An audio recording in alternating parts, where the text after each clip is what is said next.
por obvias razones, porque ustedes ya son expertos neonatólogos, ustedes ya pasaron por neonatos, un ciclo vital fundamental.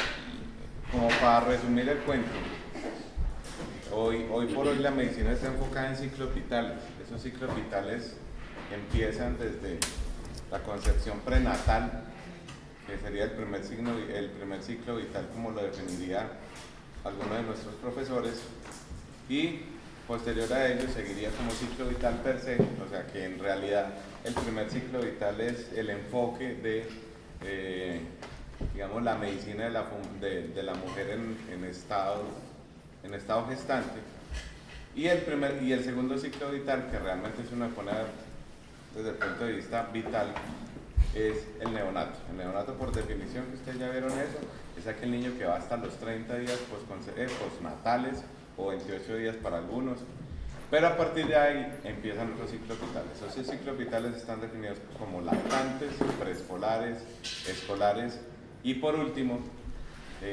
por lo menos en lo que compete a la pediatría, está la adolescencia. La adolescencia es el mejor nombre que le han puesto a cualquier ciclo vital, adolescencia hasta de médico. Nadie quiere ver un adolescente, todo el mundo le saca el culo. Cuando llega a un servicio de urgencia se muere, que nadie lo quiere ver. El pediatra le saca el culo porque dice, eso no es paciente mío, y el internista dice, tampoco es paciente mío, entonces termina muriéndose. Afortunadamente hace 4 años la Sociedad Colombiana de Pediatría y la de Medicina Interna definieron que por obvias razones el paciente adolescente, porque el pediatra es médico del niño y del adolescente, le corresponde a la etapa, le corresponde al pediatra. Pero aún así siguen habiendo muchos problemas, o sea, siempre existirá ese problema. Y los adolescentes siempre son problemas hasta en la casa. Ustedes todavía se consideran adolescentes, se considera que la adolescencia tardía es hasta los 25 años, o sea que el 99% de ustedes clasifica ahí. Ahí entiende uno muchas cosas de las que les pasan a ustedes pues, cuando están. Vamos a ver entonces algunas características que hacen la diferencia, o por lo menos qué pasa cuando hablamos de crecimiento y desarrollo desde el punto de vista semiológico y qué implicaciones tiene inicialmente, por lo menos desde el punto de vista fisiológico de esos cambios con respecto a la edad. Miren, los niños por definición, son simpáticos. Si no son simpáticos porque viven cagados de la risa. Simplemente son simpáticos es porque los niños inicialmente son taquicárdicos, taquimneicos, cagan más seguido, orinan más seguido, eso también tiene que ver con el parasimpático, pero originalmente los niños tienen los signos vitales generalmente al principio, las primeras etapas de la vida, casi que uno podría decir, en la etapa de la lactancia inicial, son niños que dependen básicamente del sistema nervioso simpático. Por eso los niños, como les decía, son por definición taquicárdicos y taquimneicos. Existirán algunas otras explicaciones que existen al respecto, pero vamos como a empezar en ese sentido.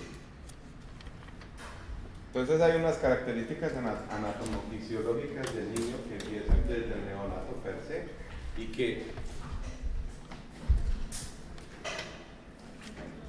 con el tiempo estas características, entre comillas, no es que vayan madurando, sino que van cambiando con la edad postconcepcional.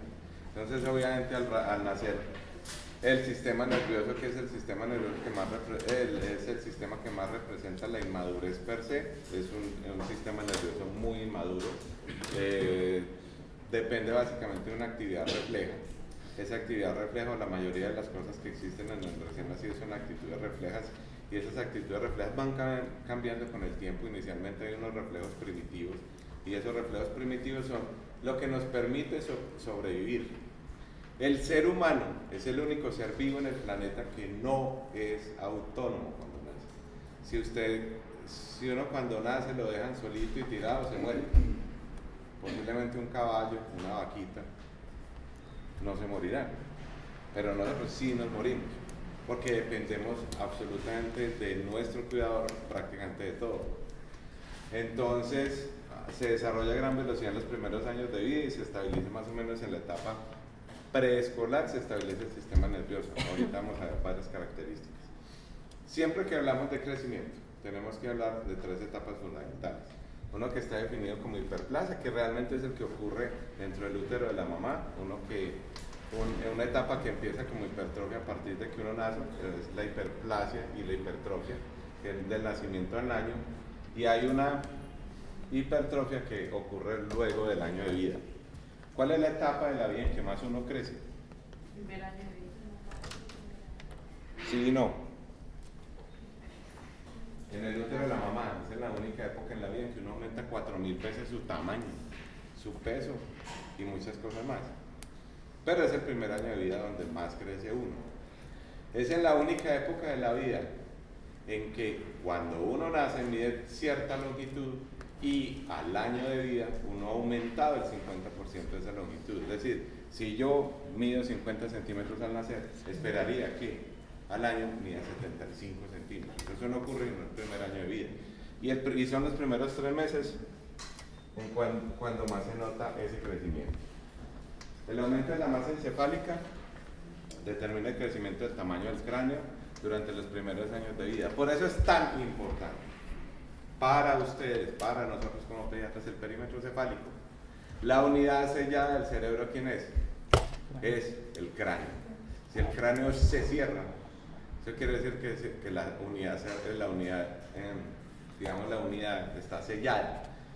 Hay una enfermedad que seguramente ustedes no vieron, yo he visto en 18 años una cosa que se llama craneosinostosis, es que simplemente las suturas se cierran antes de tiempo, las suturas o las fontanelas, que es más fácil definir el cierre de la fontanela. Las fontanelas nunca deben estar cerradas antes de los 9 meses y nunca deben estar cerradas después de los 18 meses. Si se cierra antes de los 9 meses, muy posiblemente el paciente lo que tiene es una craneosinostosis. En ese orden de ideas, ese cerebro seguirá creciendo. Si ese cerebro sigue creciendo con una unidad sellada del todo, sin crecimiento, sin aumento del perímetro cefálico, el aumento de la presión intracraneana, en algún momento matará a ese pelado. En algún momento lo va a matar. Porque el cerebro seguirá creciendo, pero su unidad sellada no. En el recién nacido, el peso del cerebro más o menos representa un 10% del peso corporal. Que si lo comparamos con el adulto, el peso, digamos, la masa encefálica más o menos corresponde a un peso bruto del 2% del peso del adulto. La mielinización de la fibra nerviosa se inicia el 4º mes de la edad gestacional y finaliza más o menos al 2º año de vida. Ustedes hoy, si ustedes buscan en cualquier parte, casi todos los países desarrollados y en desarrollo tienen estrategias fundamentales que se llaman la estrategia de los 1000 días o la estrategia de los primeros 1000 días. Esa estrategia de los primeros 1000 días está enfocada y desarrollada a partir de esto. ¿Por qué? Porque hay que proteger ese cerebro, que es la unidad fundamental por lo menos de lo que nos hace a nosotros como humanos diferentes al resto de las especies. La maduración del sistema nervioso se puede evaluar objetivamente por la evolución de los reflejos. Hay reflejos primitivos, como les decía, que desaparecen y que permiten que nosotros sobrevivamos. Voy a hablar de reflejos primitivos, ustedes ya los conocen: el reflejo de succión, el reflejo de prensión, el reflejo de búsqueda, que hacen que, pues por lo menos que el objetivo fundamental le busca la teta a la mamá, así de sencillo. A la mayoría de los hombres de reflejo de búsqueda de nuevo nos quita, pero bueno, la idea es que eso nos permite sobrevivir en una primera instancia, pero esos reflejos primitivos con el tiempo van desapareciendo. El reflejo del moro, que es un reflejo primitivo y que muchas veces a ustedes les van a consultar: doctor, es que mi hijo se asusta mucho, mi hijo es asustadizo, cada vez que abren, cierran la puerta, prenden la luz, apagan la luz, hacen un ruido. Mi niño es como asustadizo. Entonces la madre: ya hace así, doctor. Y yo: tranquila, señor, está vivo, y es normal. Pero se los van a decir a ustedes. El desarrollo de la corteza cerebral alcanza su máximo más o menos a los 2 años y medio de vida. Si un pelado no logra la madurez o el desarrollo normal de esa corteza cerebral en esos primeros 2 años y medio de vida, ya después no habrá nada que hacer. Entonces hay características de acuerdo a cada edad. En el recién nacido, entonces, hay unas características: hay una actividad refleja, la movilidad voluntaria es escasa, toda esa motilidad que tiene ese paciente es involuntaria. En el lactante, a medida que el sistema nervioso madura, los actos que el niño realiza son cada vez más complejos y voluntarios y los actos reflejos van desapareciendo. El niño normalmente tiene cuando nace un predominio del tono flexor, entonces cuando ustedes ven un recién nacido a término, ese recién nacido a término, generalmente ustedes lo ven con los brazos flexionaditos y los pies también un poquitico flexionados, que si ustedes lo comparan con un prematuro, el prematuro generalmente es hipotónico o atónico, inclusive mientras más prematuro se sea. Entonces, eso también tiene mucho que ver con el cuento. Y en la medida en que uno va creciendo, uno va aflojando. Entonces uno nace así y uno ya ve el niño al mes que ya va como que extendiendo sus bracitos, a los 3 meses ya es capaz de estirarlos, a los 4 meses hace así, a los 5 meses, bueno, eso va evolucionando. En el periodo preescolar los movimientos de los niños son torpes y están acompañados de movimientos con falta de precisión. En la etapa escolar ya poseen las características del adulto, ya son capaces de medir, tienen fuerza, ya tienen su motricidad fina lo suficientemente desarrollada y la maduración del sistema piramidal más o menos se completa entre los 6 y 7 años y el extrapiramidal más o menos entre los 9 a 10 años aproximadamente. ¿Qué se define? ¿Qué es un reflejo? Un reflejo es un acto inconsciente dirigido por el sistema nervioso sin la intervención de la voluntad. Comienzan en la vía intrauterina la gran mayoría de los reflejos. Hablamos ahorita de unos reflejos primitivos o reflejos arcaicos, desaparecen cuando se logra la madurez y pueden realizar acciones voluntarias. De hecho, muchos de esos reflejos primitivos se consideran signos blandos de algún tipo de deterioro neurológico en edades posteriores. Aparecen otros reflejos que son indicadores de maduración del sistema nervioso y precursores de la actividad motora voluntaria. Entonces hay una clasificación de reflejos, están los arcaicos o inmaduros, hay unos que son reflejos de madurez, hay unos reflejos osteotendinosos y otros cutáneos que ustedes conocen a la perfección. ¿Cuáles son esos reflejos primitivos o esos reflejos arcaicos? Está el de succión, que más o menos puede durar hasta 8 semanas de forma madura, su ausencia puede significar obviamente lesión del sistema nervioso central. Está el reflejo de búsqueda, que puede durar incluso hasta los 4 meses de vida.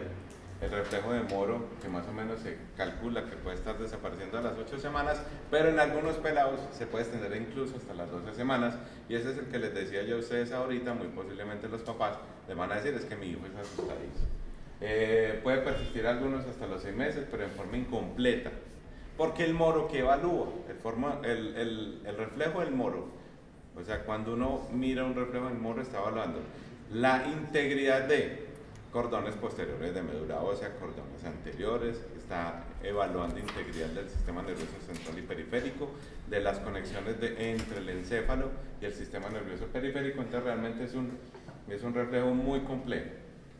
La presión palmar dura más o menos hasta el 3er o 4 mes y es simplemente la presión palmar es el reflejo de esa hipertonicidad que yo les decía ahorita, entre comillas, pues porque realmente no es una hipertonicidad, sino simplemente que los niños tienen un predominio del tono flexor. Y es el culpable de que las mamás a uno le digan, doctor, mi niño se va a arrancar la cara, le voy a cortar las uñas. A los niños no se les corta las uñas inicialmente, eso está prohibido, realmente al recién nacido no le cortan las uñas y el primer mes de... Y es básicamente por una sencilla razón. El peladito en su torpeza absoluta mueve las manos y va moviendo sus manos. Cuando se roza la cara, ¿qué hace? Hace esto. Se despierta el reflejo de presión palmar. Entonces por eso el peladito se rasca. No es que el peladito llegue y no, es que me va a rascar la cara. No.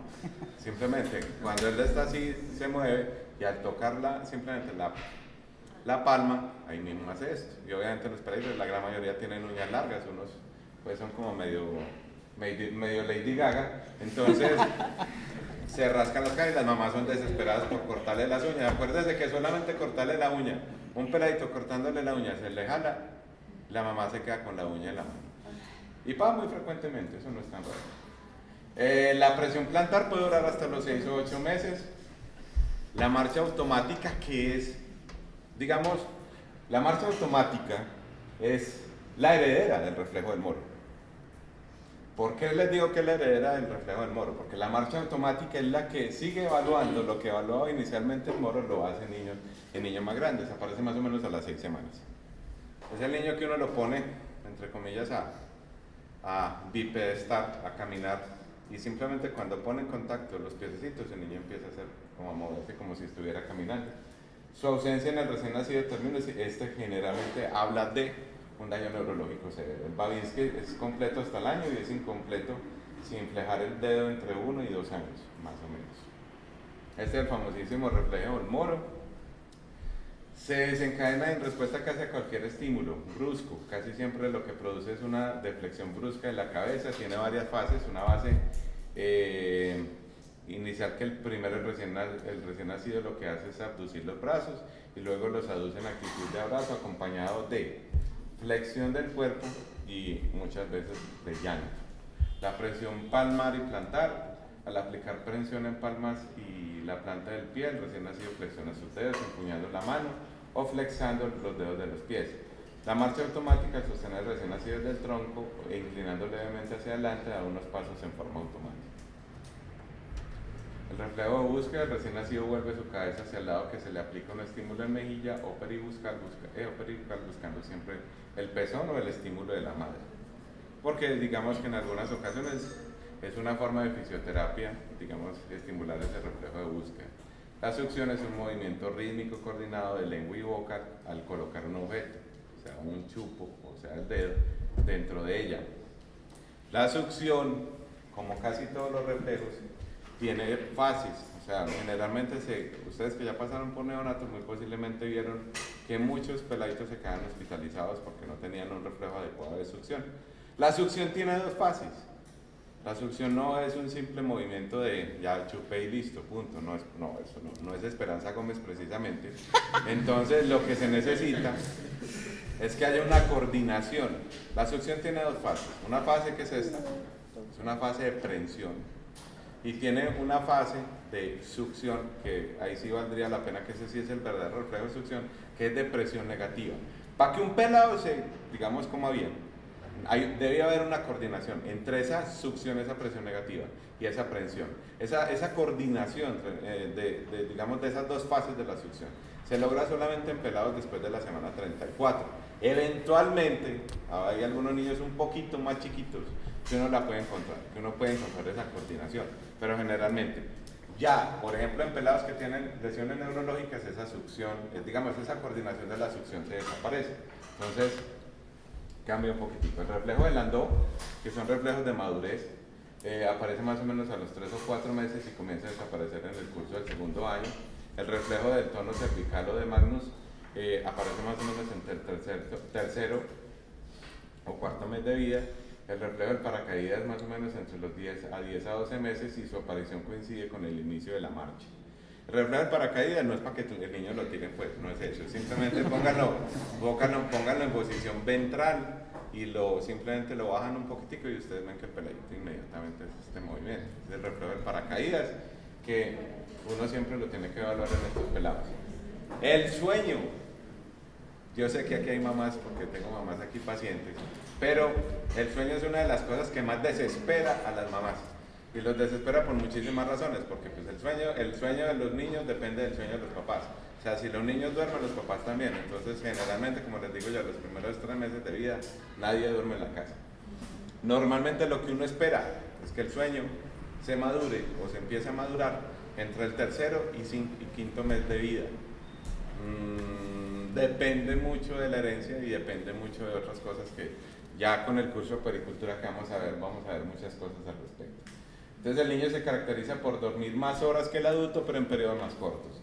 La calidad del sueño influye en el carácter y actividad que realiza el niño en las horas de vigilia. El sueño evoluciona a lo largo de la vida. El recién nacido duerme gran parte del día observándose periodos de sueño de 3 o 4 horas con interrupciones breves para comer. A medida que avanzan las etapas del crecimiento aumentan las horas de vigilia, establecimiento de un modelo de sueño vigilia. Entonces miren, el recién nacido puede dormir hasta 20 horas.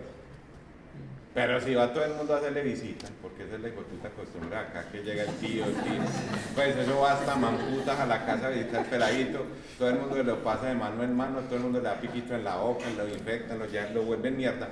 En 20 minutos, el peladito no va a dormir, más o menos duerme de 18 a 20 horas con interrupciones muy breves para alimentarse. El lactante de 14 a 18, el preescolar de 10 a 14, el escolar de 10 a, y por aquí en alguna parte aparece el estudiante de medicina de 3 a 4 horas más o menos.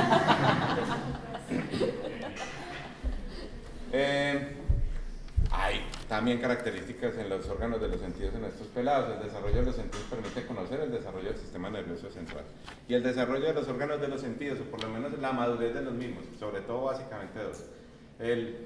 La audición y la visión muchas veces son el reflejo de la mielinización del paciente. Entonces, generalmente, si uno tiene un paciente con una buena visión o una buena audición, casi siempre es un reflejo de que ese pelado, por lo menos inicialmente, hizo una buena mielinización. El tacto y la sensibilidad está plenamente desarrollado en la nacer, es casi de esos sentidos que uno nace con ellos. Se evidencia por la reacción motora que existe a los estímulos táctiles. Es tan importante el tacto y la sensibilidad que de este depende una cosa que es fundamental, que es el apego, el sentimiento de apego que tiene una mamá con su hijo y su hijo con su mamá. Y ese sentimiento de apego se desarrolla básicamente en la primera media hora de vida después de haber nacido. Por eso es tan importante que cuando un pelado X o Y nazca, esté lo más rápidamente en contacto piel a piel con su mamá. Si ese pelado o esa pelada está en contacto con su con su mamá, en esa media hora de vida, se garantiza un éxito, una tasa de éxito de lactancia materna por encima del 80%. Si ese pelado o esa pelada está por fuera o lejos de la mamá, esa primera media hora va a ser un poquitico más difícil, o sea, no quiere decir que sea imposible, pero esos 30 minutos iniciales, por lo menos para el desarrollo del apego, son fundamentales. La audición, la maduración está completa antes del nacimiento, se ha evidenciado que existe percepción de los sonidos inútiles a las 24 semanas más o menos, y las alteraciones auditivas no detectadas pueden afectar el desarrollo del lenguaje. Hoy por hoy, el tamizaje que se hace en los pacientes en Colombia incluye hipotiroidismo congénito y el tamizaje auditivo. Las EPS se hacen las huevas, pues para eso sí son perfectos. Pero hoy la ley de tamización universal del recién nacido en Colombia, incluye hipotiroidismo congénito, fenilcetonuria y tamizaje auditivo. Lo ideal es hacerlo en un periodo que no sea mayor a 6 meses, entre los 3 y los 6 meses. Si se hace antes de los 3 meses, se corre el riesgo de que hayan falsos positivos, más o menos entre un 15 y un 20% pueden dar falsos positivos. Entonces, generalmente uno espera que sea después de los 3 meses. La visión, el desarrollo de la visión se inicia en el momento del nacimiento y continúa a gran velocidad hasta los 3 años. Solamente la madurez visual se logra entre los 3 y los 4 años. Eso quiere decir que un pelado solamente ve 20-20 por ahí a los 4 años, entre los 3 y los 4 años. Al principio ustedes todavía son muy culicagados, pero los peladitos ven en blanco y negro y borroso. Es como un televisor de muy mala definición y a blanco y negro. Entonces, ellos van a distinguir siluetas, van a distinguir cosas grandes. Esa es la ventaja de ser un papacabezón porque lo distinguen a uno. Entonces, digamos así, pero hay cosas que ellos no alcanzan. Digamos, esas cosas de alta definición no las reconocen. No reconocen los colores, reconocen los contrastes altos. Entonces, por eso una de las formas de estimulación que se proponen es usar cosas de colores vivos, sobre todo el color rojo, pero el color rojo pues brillante, o el color azul que tenga, digamos, alta definición, o no es alta definición, sino que hagan alto contraste. Esos ejercicios que recomiendan en todas esas cosas que venden de estimulación temprana, lo que recomiendan es simplemente jugar con colores vivos, sea rojo vivo, azul vivo, verde vivo, pues no colores intermedios, que eso ayude de alguna forma. Los músculos del globo ocular son inmaduros, casi todos los peladitos se hacen visco, los primeros 4, máximo 6 meses, eso es normal. A partir de los 6 meses en adelante, eso sí ya no es normal, ni hablar de otras cosas como el nistagmus. El nistagmus puede ser, bajo algunas consideraciones, sobre todo el nistagmus horizontal, puede ser normal hasta cierto punto. El nistagmus vertical jamás es normal. El horizontal, en algunas circunstancias, sobre todo en algunas familias, por ejemplo los albinos, que tienen un porcentaje de nistagmus que fluctúa entre el 25 y el 40%, generalmente tienen nistagmus. Entonces, si mi papá tiene un nistagmus benigno, muy posiblemente lo tenga. Y hay que tener mucho cuidado con el cuento. porque el nistagmus es la primera manifestación, la primera, de un tumor del sistema nervioso central. Pues es la más fácil de reconocer.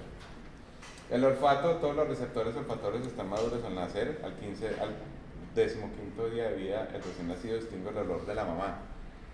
El niño al principio reconoce, hay una cosa muy particular, a uno nunca le va a olvidar la voz de la mamá, básicamente es porque uno la oye 9 meses y no deja de oírla en toda la vida. Eso es una cosa horrible, porque la mamá o sea, la mamá grita y uno ya sabe, Carlos Arnulfo, y uno, ¡pum!, uno ya está sentado al lado de ella. Pero bueno, la idea es que ellos oyen la voz de la mamá desde que está, es lo primero que oyen y lo oyen toda la vida. Entonces reconocen la voz. Los niños inicialmente conocen a su mamá por la voz, por la silueta, por lo que yo les decía ahorita. Si la mamá se cambia peinado, muy posiblemente el pelado dirá, uy, aquí qué pasó. Entonces esta mamá me la cambiaron. Pero la mamá habla y el pelado lo reconoce. Y más o menos a los 15 días el olor, que es fundamental, reconocen. Los bebés oliendo la mamá, reconocen. Y aquí empiezan a aparecer cosas interesantes. Todos conocen, bueno, creo, todos conocen a Mafalda. Sí. Mafalda anda con una puta mantita por todas partes del mundo. Se llaman objetos de transición. Los objetos de transición, ¿para qué sirven esa huevonada? Esa huevonada sirve para que cuando usted se vaya de la casa no extrañe a la mamá. Y es más, de hecho usted ve todavía gente mamona como uno, que se va para una finca y sale con una puta nueva que huele a babas. Más o menos. Huele a babas, peos, bueno, muchas cosas. Ese objeto de transición, digamos, ese olor sirve para crear los objetos de transición. El programa Canguro Bolivariano, en alguna época nosotros le regalábamos un títere a la mamá. No era pues para que le pusiera, pues para que le hiciera bobadas al peladito, sino que era un títere que se ponía la mamá cuando estaba lactando al bebé. Se lo ponía encimita y ese títere, entre comillas, empezaba a coger el olor de la mamá. Y uno veía el peladito a los 3 meses agarrado de su títere, más que de la mamá. Esos son objetos de transición que permiten en algún momento hacer la extracción voluntaria de los bebés de la cama del papá o de la mamá. Como dice un amigo mío, si un niño no lo han sacado después de los 6 meses de la cama, hay que conseguir un abogado. Entonces los objetos de transición sirven para esa cosa, como para hacer una especie de fetiche para los pelados. Entonces eso tiene su explicación más o menos por eso. El gusto está presente en el recién nacido, pero pilas, el gusto está poco diferenciado. Los niños no conocen los gustos. No, eso es un mango, qué rico, no. Un momentico. Aquí viene el cuento. El gusto también hay que entrenarlo. Uno como papá, como cuidador, como tío, como lo que quieran que sea, quiere que los niños que están alrededor de uno siempre prueben una cosa distinta. Entonces hay que entrenar el gusto. Parte de entrenar ese gusto es siempre, cuando se va a iniciar, por ejemplo, la lactación o la alimentación complementaria, es darle alimentación por lo menos 3, 4, 5 días seguidos. ¿Para qué? Para que ese niño empiece a reconocer los sabores. Es lo que yo les digo, no es que peladito a los 8 meses va a decir, ve, tan rico un mango, no. Pero por lo menos ese sabor ya le quedó en la mente. O sea, ese sabor ya sabe que existe y que muy posiblemente le guste. A los 3 meses de vida puede discriminar cambios de sabor en los alimentos. La leche no cambia de sabor, la leche materna, pues, porque aquí les empiezan un poco de mitos, que es que no, yo no voy a comer, no sé, cualquier condimento X, que porque la leche cambia. No, la leche no cambia. Lo único que pasa, digamos, la leche materna y que puede cambiar el sabor son los condimentos extremos por un lado, que en otros condimentos extremos pues no tenemos casi. La cambian un tricito. Y el licor es realmente lo único que puede cambiar un poquitico el sabor. Las características, el sistema respiratorio del paciente pediátrico también cambia mucho. Inicia su actividad funcional en el nacimiento con la primera respiración. Las estructuras básicas del sistema respiratorio están presentes desde el nacimiento y su crecimiento se continúa hasta la adolescencia. Las características anatómicas y fisiológicas del niño son distintas a las del adulto, pero se hacen menores a medida que el niño crece. En lo que tiene que ver con vías aéreas y pulmones, al nacer el niño solo respira por la nariz y esto va cambiando. Normalmente uno calcula que entre los 4 y los 6 meses esto va cambiando, se puede aislar un poquitico la boca. Hasta los 3 meses no sabe respirar por la boca porque tiene una nariz pequeña y una lengua grande. Y fuera de eso, que tienen una lengua grande, esa lengua tiene una implantación más posterior que la lengua del adulto. Entonces eso hace que, digamos, la lengua tenga más obstruya más fácilmente que en el paciente un poquitico más grande. Fuera de eso, la nariz acuérdense que la nariz tiene dos funciones fundamentales. La primera y la más importante de todas es obviamente alojar, pues por lo menos el olfato como sentido. Pero tiene una segunda función que a Michael Jackson le sirvió muy poquito, que es la función de turbina, y no es para volar. ¿Qué es una turbina? Una turbina es para calentar el aire. Pero como casi todos los peladitos, excepciones hay muy poquitas, casi todos los peladitos cuando nacen son tumbados de nariz, la nariz es tan pequeña, tan estrecha, que el aire entra tan rápido que no calienta. Entonces, esa función de turbina, esos primeros 3 o 4 meses de vida, entre comillas, es muy poquito. Entonces, al ser aire frío, el entrar aire frío hace que se produzca más moco, entonces a los niños se les tapa más fácil la nariz, entonces todo eso tiene sus explicaciones. Entonces la nariz es pequeña, la mucosa nasal es menos vascularizada, los cilios son poco desarrollados, son características que determinan que no se logre filtrar, humidificar y entibiar completamente el aire. La comunicación entre el oído y la faringe, es decir, la trompa de Eustaquio, es más horizontal. Esto permite que haya más diseminación de las infecciones hacia el oído. Por eso la infección bacteriana más importante en la edad pediátrica seguirá siendo la otitis, pues la más prevalente. La laringe, la tráquea y las bronquios son de longitud y diámetro más pequeños, razón por la cual cualquier proceso inflamatorio local será muchísimo más grave. Esta aumenta la producción de secreción mucosa, a esto se le suma una tos poco efectiva, lo que ocasiona riesgo de problemas obstructivos. La tos, aprendan de una vez, es un acto de defensa. Si yo toso es porque tengo que botar algo, así de sencillo. Y en ese orden de ideas, lo que uno ayuda, por lo menos en el tratamiento de la tos en los pacientes pediátricos, es que esa tos sea más efectiva. Las costillas se encuentran en forma horizontal al nacer. Eso limita un poquitico la expansión torácica. Cuando se inicia la marcha, se inicia el cambio de posición a costilla más o menos oblicuas, esto fluctúa más y pues digamos que se logra madurar esta oblicuación entre los 5 y los 7 años, más o menos. Los músculos intercostales están poco desarrollados y se fatigan fácilmente. Los músculos intercostales tienen fibras musculares a esta, sobre todo en los niños, que se fatigan supremamente rápido. Por eso cuando un peladito está usando músculos intercostales es uno de esos signos de compensación que se agotan rápidamente cuando hay dificultad respiratoria. La respiración es abdominal, hay un predominio del diafragma y ese predominio del diafragma está, digamos, supeditado o está magnificado por una cosa que es fundamental en los niños. Los niños normalmente son gorditos, o sea, el niño, pues no hay niños que tengan abdominales de cuadritos, pues, o sea, no tienen abdominales desarrollados. Entonces la presión intraabdominal en los peladitos, sobre todo en el lactante menor, es muchísimo menor. Entonces, al bajar ese diafragma, la presión intraabdominal tiende a tender a ser un poquitico inferior. Entonces eso hace que como fenómeno compensatorio, digamos, la utilización del diafragma sea más efectiva en el paciente pediátrico que en el paciente adulto. El paciente adulto, obviamente, mientras más abdominales tenga, esa compensación diafragmática en cuanto a lo que tiene que ver a la mecánica respiratoria no será tan efectiva. A los 2 años los músculos intercostales tienen mayor participación, la respiración se hace un poquitico más toracoabdominal. A los 5 años la respiración ya es de predominio torácico y la caja torácica generalmente es blanda y fácilmente comprimible. Eso hace que, entre comillas, el peladito sea más resistente a los traumas cerrados de tórax que el adulto. Generalmente un pelado en un trauma cerrado de tórax tiene la lesión más común, es la contusión pulmonar, mientras que un adulto la lesión más común muy posiblemente sea una fractura costal.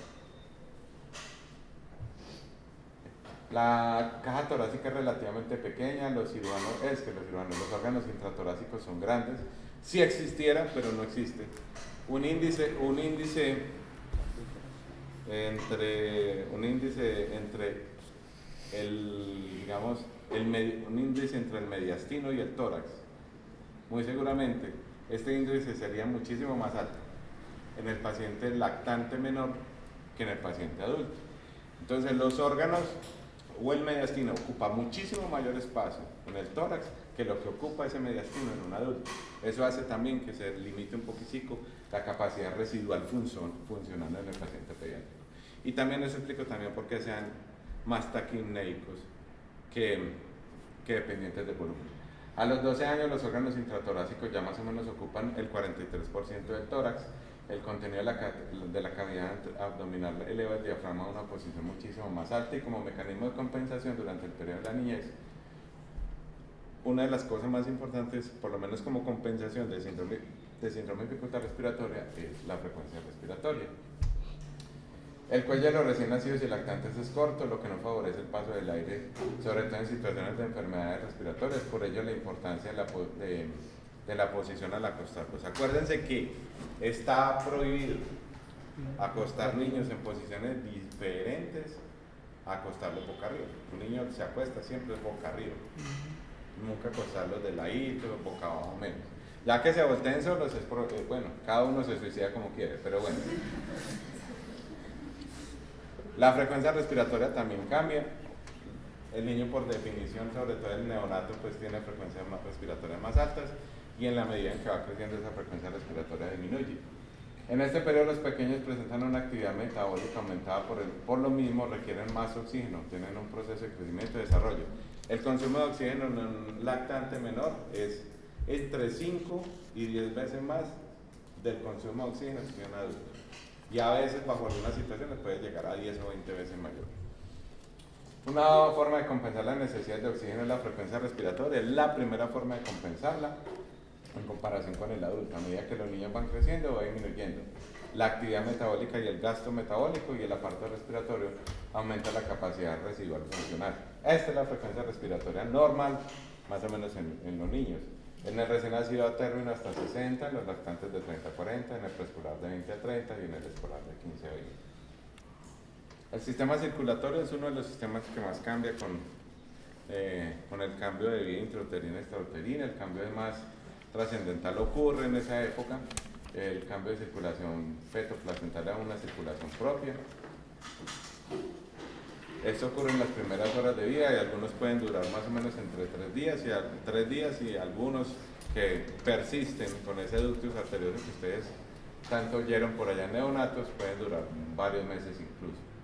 ¿Qué pasa? Hay una oclusión inicial de las arterias umbilicales que se transforman en ligamentos vesicales, la vena umbilical se transforma en el ligamento redondo, la oclusión del conducto arterioso se hace definitiva al 4º mes de vida, la derivación de la sangre fetal a la arteria pulmonar.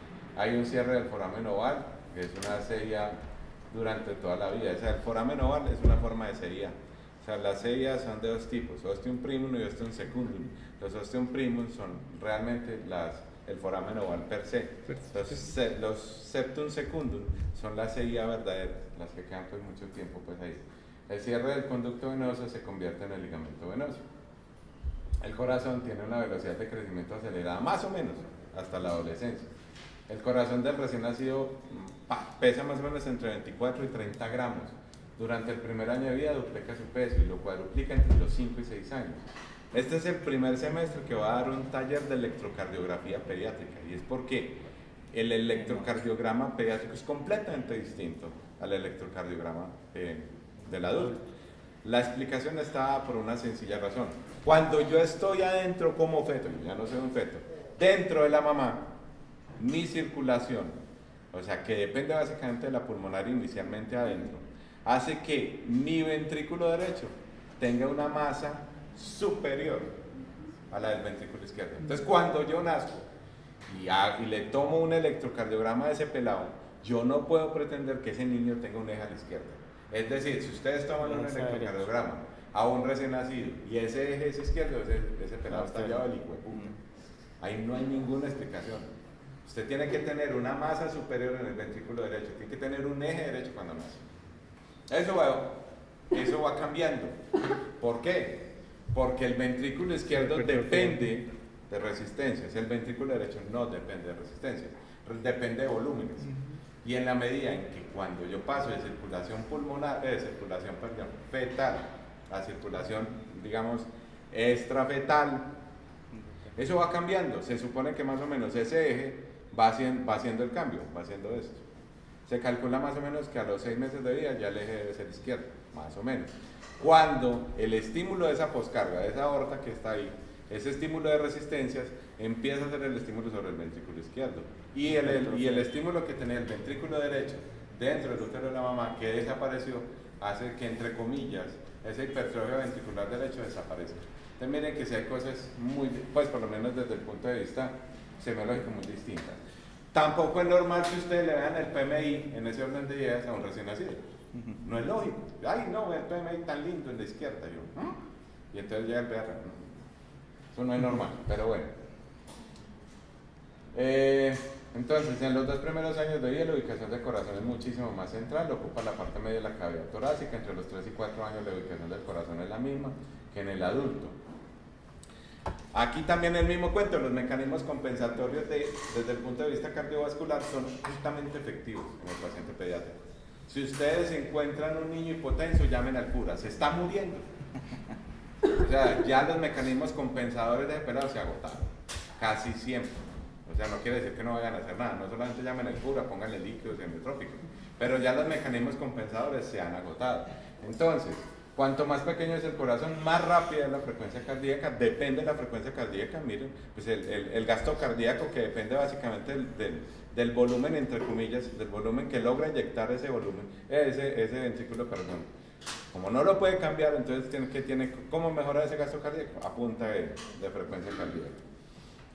Los sonidos cardíacos se escuchan fácilmente en la niñez, son de tono más alto e intenso y de duración es más corta. Los médicos somos felices oyendo soplos, somos felices, oímos un puto soplo y eso es como si nos hubiéramos sentado en el hoyo soplador, más o menos. Aprendan, lo más importante en la auscultación es reconocer claramente el S1 y el S2. O sea, reconozcanlo. O sea, no solamente que reconocer el S1 y el S2, sino reconocer las características de cada uno de ellos. Los pediatras con los años aprendemos a hacer diagnósticos de hipertensión pulmonar solamente auscultando el corazón, porque en el S2, que es ese componente pulmonar del S2, cuando uno lo oye y uno lo oye duro, uno dice, uy, este peladito tiene una hipertensión pulmonar. Pero es por eso, la auscultación permanente. Entonces, reconocer ese S1 y S2, o sea, reconocer que están, este es el S1, este es el S2, y que las características de ese S1 y ese S2 son normales, son la parte fundamental en la semiología inicialmente. La presión arterial también se ve influenciada por factores externos. ¿Se acuerdan que ahorita les decíamos? Generalmente los niños son simpáticos, entonces generalmente tienen una presión sistólica, mejor dicho, tienen una presión diferencial más corta. Es decir, que esa presión entre la sistólica y la diastólica generalmente siempre es una brecha más corta que la que tiene el adulto. Y eso básicamente depende de que tienen una poscarga mayor. O sea que generalmente ese tono simpático de los que le hablaba ahorita tiene implicaciones por lo menos a nivel de la presión arterial sistólica. Los valores de presión arterial se mantienen estables desde el mes de vida, más o menos hasta los 6 años. Posterior a esta edad comienzan a aumentar los valores hasta que llegan a los valores del adulto. La presión arterial del niño en el menor de 2 años es difícil de controlar por las características de su estado de desarrollo, para eso se utilizan instrumentos electrónicos que emplean diferentes técnicas. La presión arterial, para uno saber si ese pelado tiene una presión arterial normal o anormal, si está hipertenso, si no está hipertenso, existen todas las curvas que quieran. Entonces, esas curvas dependen de varias cosas. Primero, de la edad. Segundo, del sexo, y no cuántas veces, pues, sino, y tercero, percentil de estatura. Entonces uno tiene que decir, bueno, este es un varón, tiene 3 años, ¿cuánto mide? Cuando tengan estas 3 variables, uno se va a una tabla gigantes, entonces uno busca percentil de estatura, varón, esta es la presión, ahí miren en qué percentil se situó esa presión arterial. Uno nunca, pues casi nunca uno se sabe esas presiones. Eso es imposible. Afortunadamente, ya existen muchas aplicaciones que ustedes pueden bajar para la presión arterial de los peladitos. Entonces, digamos que eso les va a evitar esto. La frecuencia cardíaca normal se calcula que más o menos un recién nacido fluctúa entre 140 y 180 pulsaciones por minuto. Despierto, dormido, puede llegar hasta 80, sin problema. Y, digamos, más o menos 160. Con fiebre puede llegar a 200. Por encima de 230, cualquier frecuencia cardíaca en un recién nacido no es normal. Aquí tenga fiebre. Recién nacidos a 3 meses, más o menos hasta 220, más o menos eso fluctúa también en el recién nacido. En los 3 meses a 2 años, perdón, hasta 200, perdón, hasta los 10 años también puede tener 60 o 90 dormidos, más o menos hasta 110, y mayor de 10 años sí ya se parece mucho a la del adulto. Estos son los rangos de presión arterial como en líneas generales. El recién nacido tiene una sistólica más o menos que fluctúa entre 70 y 90 y una diastólica entre 40 y 50. Entre los 6 años y los 10 años la sistólica de 90 a 110, una diastólica de 50 a 70 y de 11 años a 14 años la sistólica de 100 a 120 y la diastólica de 60 a 80. El volumen sanguíneo posterior al parto de una disminución del volumen plasmático que se traduce en una mayor concentración de glóbulos rojos, la velocidad de eritrosedimentación es mucho más elevada en el niño. El volumen de sangre los primeros días varía entre 80 a 110 mililitros por kilo por peso, en el niño mayor es de 75-85 y en el adulto más o menos que se calcula de 70-85 centímetros por kilo de peso. El hemograma del recién nacido, bueno, el hemograma del paciente pediátrico cambia mucho. El hemograma del recién nacido inicialmente se parece en su diferencial al de la mamá, pero eso va cambiando. Más o menos se calcula que a los 5 años, más o menos a los 5 años el hemograma ya se parece al del adulto. Inicialmente, entonces hay un predominio linfocitario y ya más o menos a los 5 años se voltea, entre comillas, un poquitico el cuadro hemático y se parece más al del adulto. El sistema digestivo se alcanza a madurar más o menos a las 16 semanas postconcepcionales en recién nacidos a término. Hace muchos años se recomendaba la lactación o el inicio de la alimentación complementaria más o menos a los 4 meses. Hoy se ha propuesto por la Organización Mundial de la Salud que sea a los 6 meses. ¿Por qué? Eso básicamente por lo que yo les decía ahorita, la completa madurez del sistema digestivo se logra más o menos a las 16 semanas postconcepcionales. Pero para, digamos, mejorar, digámoslo así, la adherencia a la lactancia materna, lo que se propone es no iniciar alimentación complementaria antes de los 6 meses. Se podría sin problema. Eso también hay que individualizarlo. Los prematuros o los niños con muy bajo peso al nacer, en algunas ocasiones hay que iniciar un poquito antes porque a veces la leche no alcanza a dar la suficiente cantidad, digamos, de algunas cosas que los peladitos pueden necesitar antes. Entonces, para que no se preocupen. Entonces, hay diferencias anatómicas y fisiológicas respecto al adulto. Al nacer el desarrollo del sistema no se ha completado y se completa, valga la redundancia, por completo a los 2 años. Eso determina el tipo de consistencia, volumen y forma de administrar los alimentos durante la infancia. La coordinación de la succión y la deglución es un aspecto importante de la cavidad oral. Ahorita hablamos, se completa más o menos a la semana 34. Los niños son edéntulos, generalmente nacen sin dientes y la producción escasa de saliva son características importantes de la cavidad oral. Algunos niños nacen con dientes. Ahí lo importante es hacer la diferenciación si esos niños tienen dientes predeciduos o deciduos. ¿Cómo se saben? Generalmente los dientes predeciduos, que son los dientes de leche que dicen las abuelitas, generalmente son flojitos. Entonces lo que se recomienda es quitarlos, es arrancarlos. Cuando ustedes vean a un recién nacido con dientes, quítenlos, porque se broncoaspiran. Esos dientes se sueltan, se van con bronquio, el peladito pues también se puede morir. Si ustedes no son capaces, pues obviamente lo ideal es llamen al odontólogo, al enemigo que más tengan ahí cerquitica. Cuando ya son deciduos, eso sí lo tiene que quitar, es un odontólogo. Ustedes pueden quitar los que ustedes vean ahí, que ustedes lo cojan y pues casi que se quedan con él. Cuando ustedes vean un niño con dientes, busquen, que debe tener más. ¿Cómo los van a buscar? Muy fácil, debajo de la lengua. Generalmente inútero, cuando esos dientes se caen, pues obviamente caen y se meten debajo de la lengua y parecen, hagan de cuenta si ustedes estuvieran viendo una ampollita, ustedes levantan la lengua y los ven ahí y ahí están, exactamente debajo de la lengua. Busquen los que ahí deben haber, si hay uno debe haber otro por ahí. La ausencia de dientes, como les dije, es importante. La amilasa salival tiene una importante función por sobre la amilasa pancreática en la digestión de los hidratos de carbono hasta los 3 meses. La saliva es rica en lisozima como función de protección. El esófago tiene motilidad menor en el lactante menor. El 50% de los niños nacen con reflujo. Son reflujo fisiológico, se quitan solos, no necesitan ningún tratamiento. Hace 15 años los peladitos salían de los consultorios de los pediatras con unas fórmulas para el reflujo que le daban la vuelta, eran como 5 remedios, que después se supo que ninguna huevona servía para nada. Entonces ahí mandaban domperidona, que ranitidina, bueno, un poco de cosas. Los reflujos solamente se tratan bajo 2 circunstancias en los pelados. Solamente se tratan si son pacientes que empiezan a tener falla de medro, es decir, no aumentan en peso o en talla, o se quedan en peso o en talla, o empiezan a hacer neumopatías broncoaspirativas.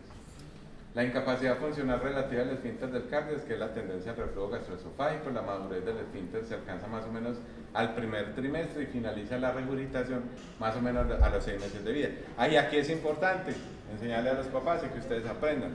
¿Cuál es la diferencia entre una regurgitación y un vómito? Todos. El vómito es voluntario, un acto voluntario con arcada.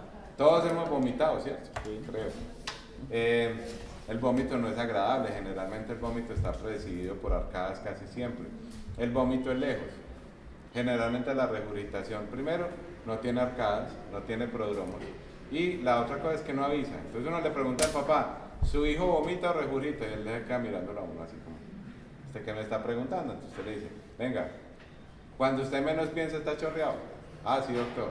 ¿Y no hizo nada? Ah, no. Cuando mira está chorreado. Eso es una regurgitación. El vómito es lejos generalmente. La mayoría de los... obviamente el vómito está más asociado con reflujo. La regurgitación es un acto normal. La ubicación del estómago en el niño es más alta y transversal. A los 10 años más o menos toma la ubicación del adulto. La musculatura de sostén del aparato digestivo está poco desarrollada. Eso favorece la distensión abdominal. El tamaño del estómago y la capacidad limitada obliga a fraccionar la alimentación. La capacidad gástrica en un recién nacido es muy fácil, simplemente quítenle los ceros y con eso saben. Si un niño pesa 3.000 gramos son 30 centímetros, más o menos esa es la capacidad gástrica. En niños más grandes, yo siempre les digo, piensen en el puño del bebé. Eso es más o menos la capacidad gástrica del niño. Entonces, eso digamos podría ayudar a limitar un poquitico las porciones. A los 2 años se alcanza la maduración funcional del sistema digestivo.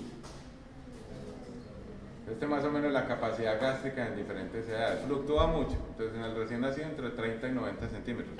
A veces entonces aquí le preguntan a uno a la mamá, doctor, yo no entiendo, pero ¿cómo así que usted me dice que mi bebé tiene 30 centímetros de capacidad gástrica si mi hijo se toma 3, 4, 5 onzas de tetero?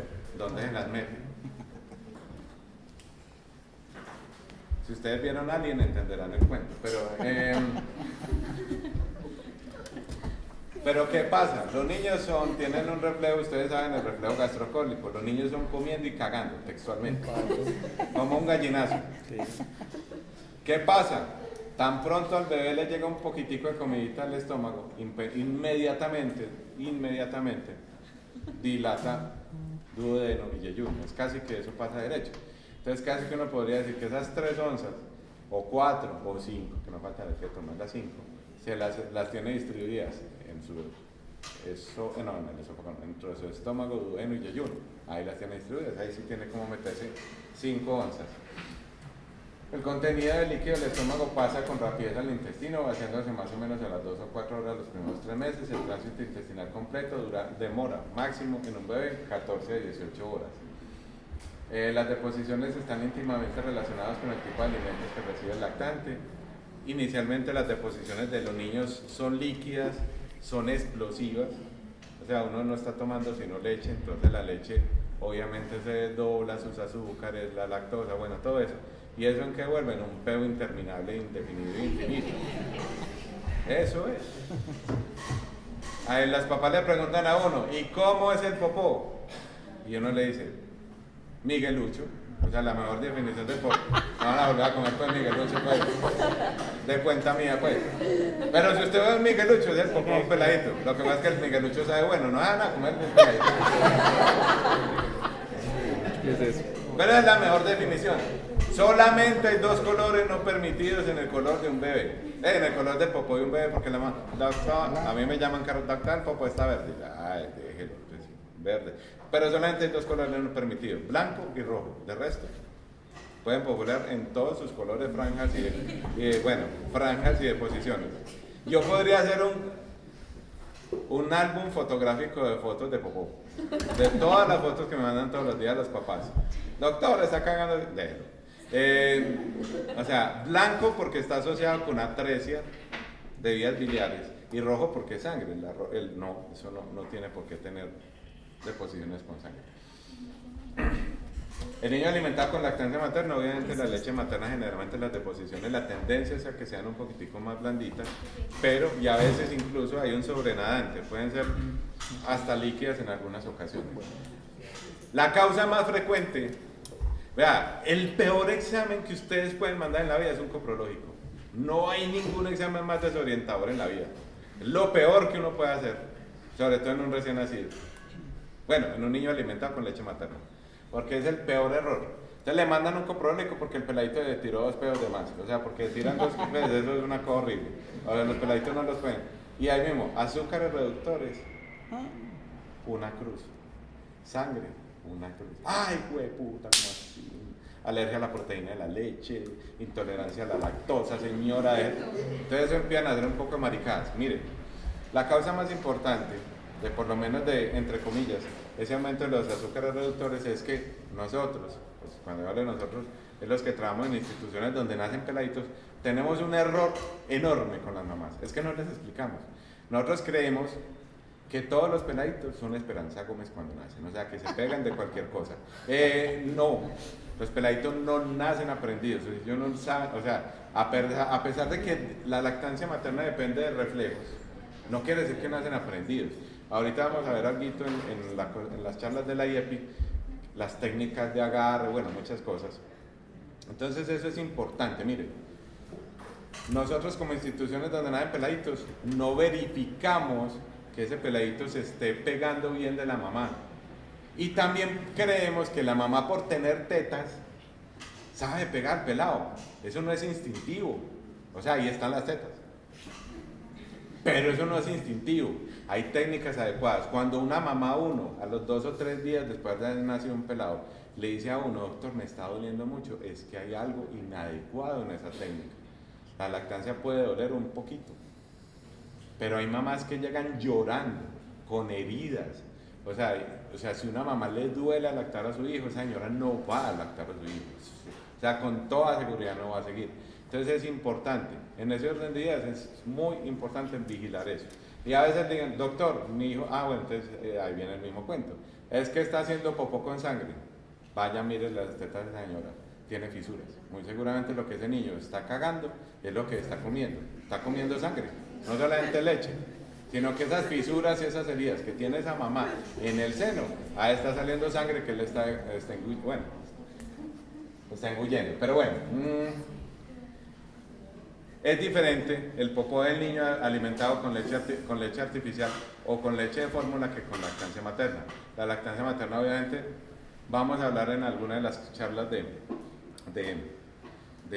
puericultura de lactancia materna.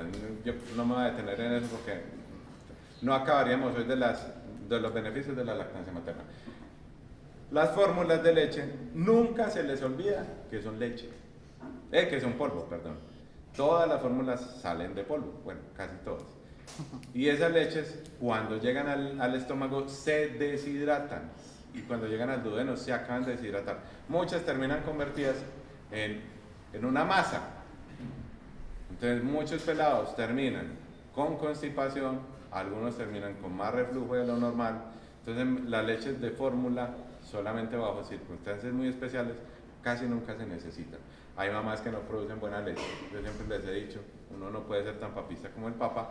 Hay mamás que no producen leche, entonces les tocó dar fórmula. O la mamá le tocó salir a trabajar. O sea, y ahí empiezan todo el cuento. Entonces, depende de lo que coma, depende también cómo dará sus deposiciones. A medida que la alimentación se hace más variada, disminuye la ingesta de leche, las deposiciones son más formadas y oscuras. Todos los papás extrañan enormemente los popós cuando solamente recibía leche materna a cuando empieza a comer el resto de cosas. Y dice, ay, como olía bueno. Y no, pues tampoco es que huela bueno, pero el cambio es mucho. La frecuencia depende del hábito y la dieta, el control del esfínteres depende de la maduración del sistema nervioso, de los sistemas neuromusculares. Se calcula que más o menos el control de esfínteres se debe lograr entre los 2 y los 3 años. Antes uno no necesita controlar esfínteres antes. Si se presiona mucho que un pelado controle esfínteres antes, lo único que va a hacer es que haga conductas retencionistas. ¿Qué son conductas retencionistas? Es que el pelado le empieza a coger miedo a hacer deposiciones, por ejemplo. Entonces le duele, le molesta. ¿Por qué? Porque el niño empieza a retener. O sea, cuando eso pasa mucho en las guarderías, sobre todo cuando empiezan a meter niños en guardería antes de los 2 años. Porque la presión de la guardería, a las guarderías que les interesa, que el niño no se cague ni se orine allá, pues para ellos mejor porque no lo tienen que cambiar. Entonces si ellos tienen niños que controlan esfínteres, para ellos muchísimo mejor. Entonces presionan mucho. A los peladitos le empiezan a coger miedo. Al cogerle miedo a hacer deposición, su esfínter externo lo constriñen para no hacer deposición. Entonces ese intestino se sigue llenando, se sigue llenando, se sigue llenando, hasta que por, entre comillas, rebosamiento, porque no es realmente eso lo que ocurre, sale. Entonces, ¿qué sale? Sale un bollo del tamaño de un peladito de 3000 gramos, en un anito así de chiquitico, y eso tiene que doler, eso es un parto. Uno a veces lo reanima y todo. No, a veces le pone nombre y le hace el Apgar y todo.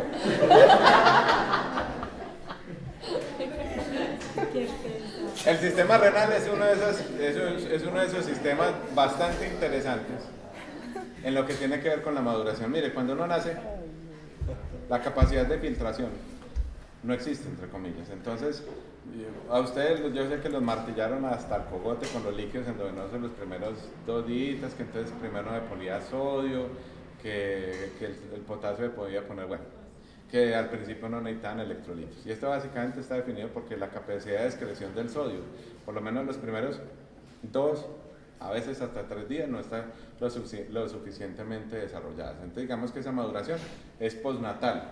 Entonces la formación del sistema renal se completa alrededor de las 36 semanas de gestación. El recién nacido y el lactante pequeño tienen una insuficiencia renal relativa, propia en la maduración del sistema, y la velocidad de filtración glomerular y va aumentando hasta que llega a la madurez, digamos, de esa filtración glomerular, que más o menos ocurre entre los 2 o los 3 años de vida, más o menos. La orina inicialmente es amarillo claro, transparente, de olor que no llama la atención. El volumen se relaciona con la edad. Los primeros 3, 4 y a veces hasta 5 días los peladitos son excretores de oxalato de calcio. Ese oxalato de calcio, cuando se combina con el oxígeno, hace como una reacción y se pone en rojo.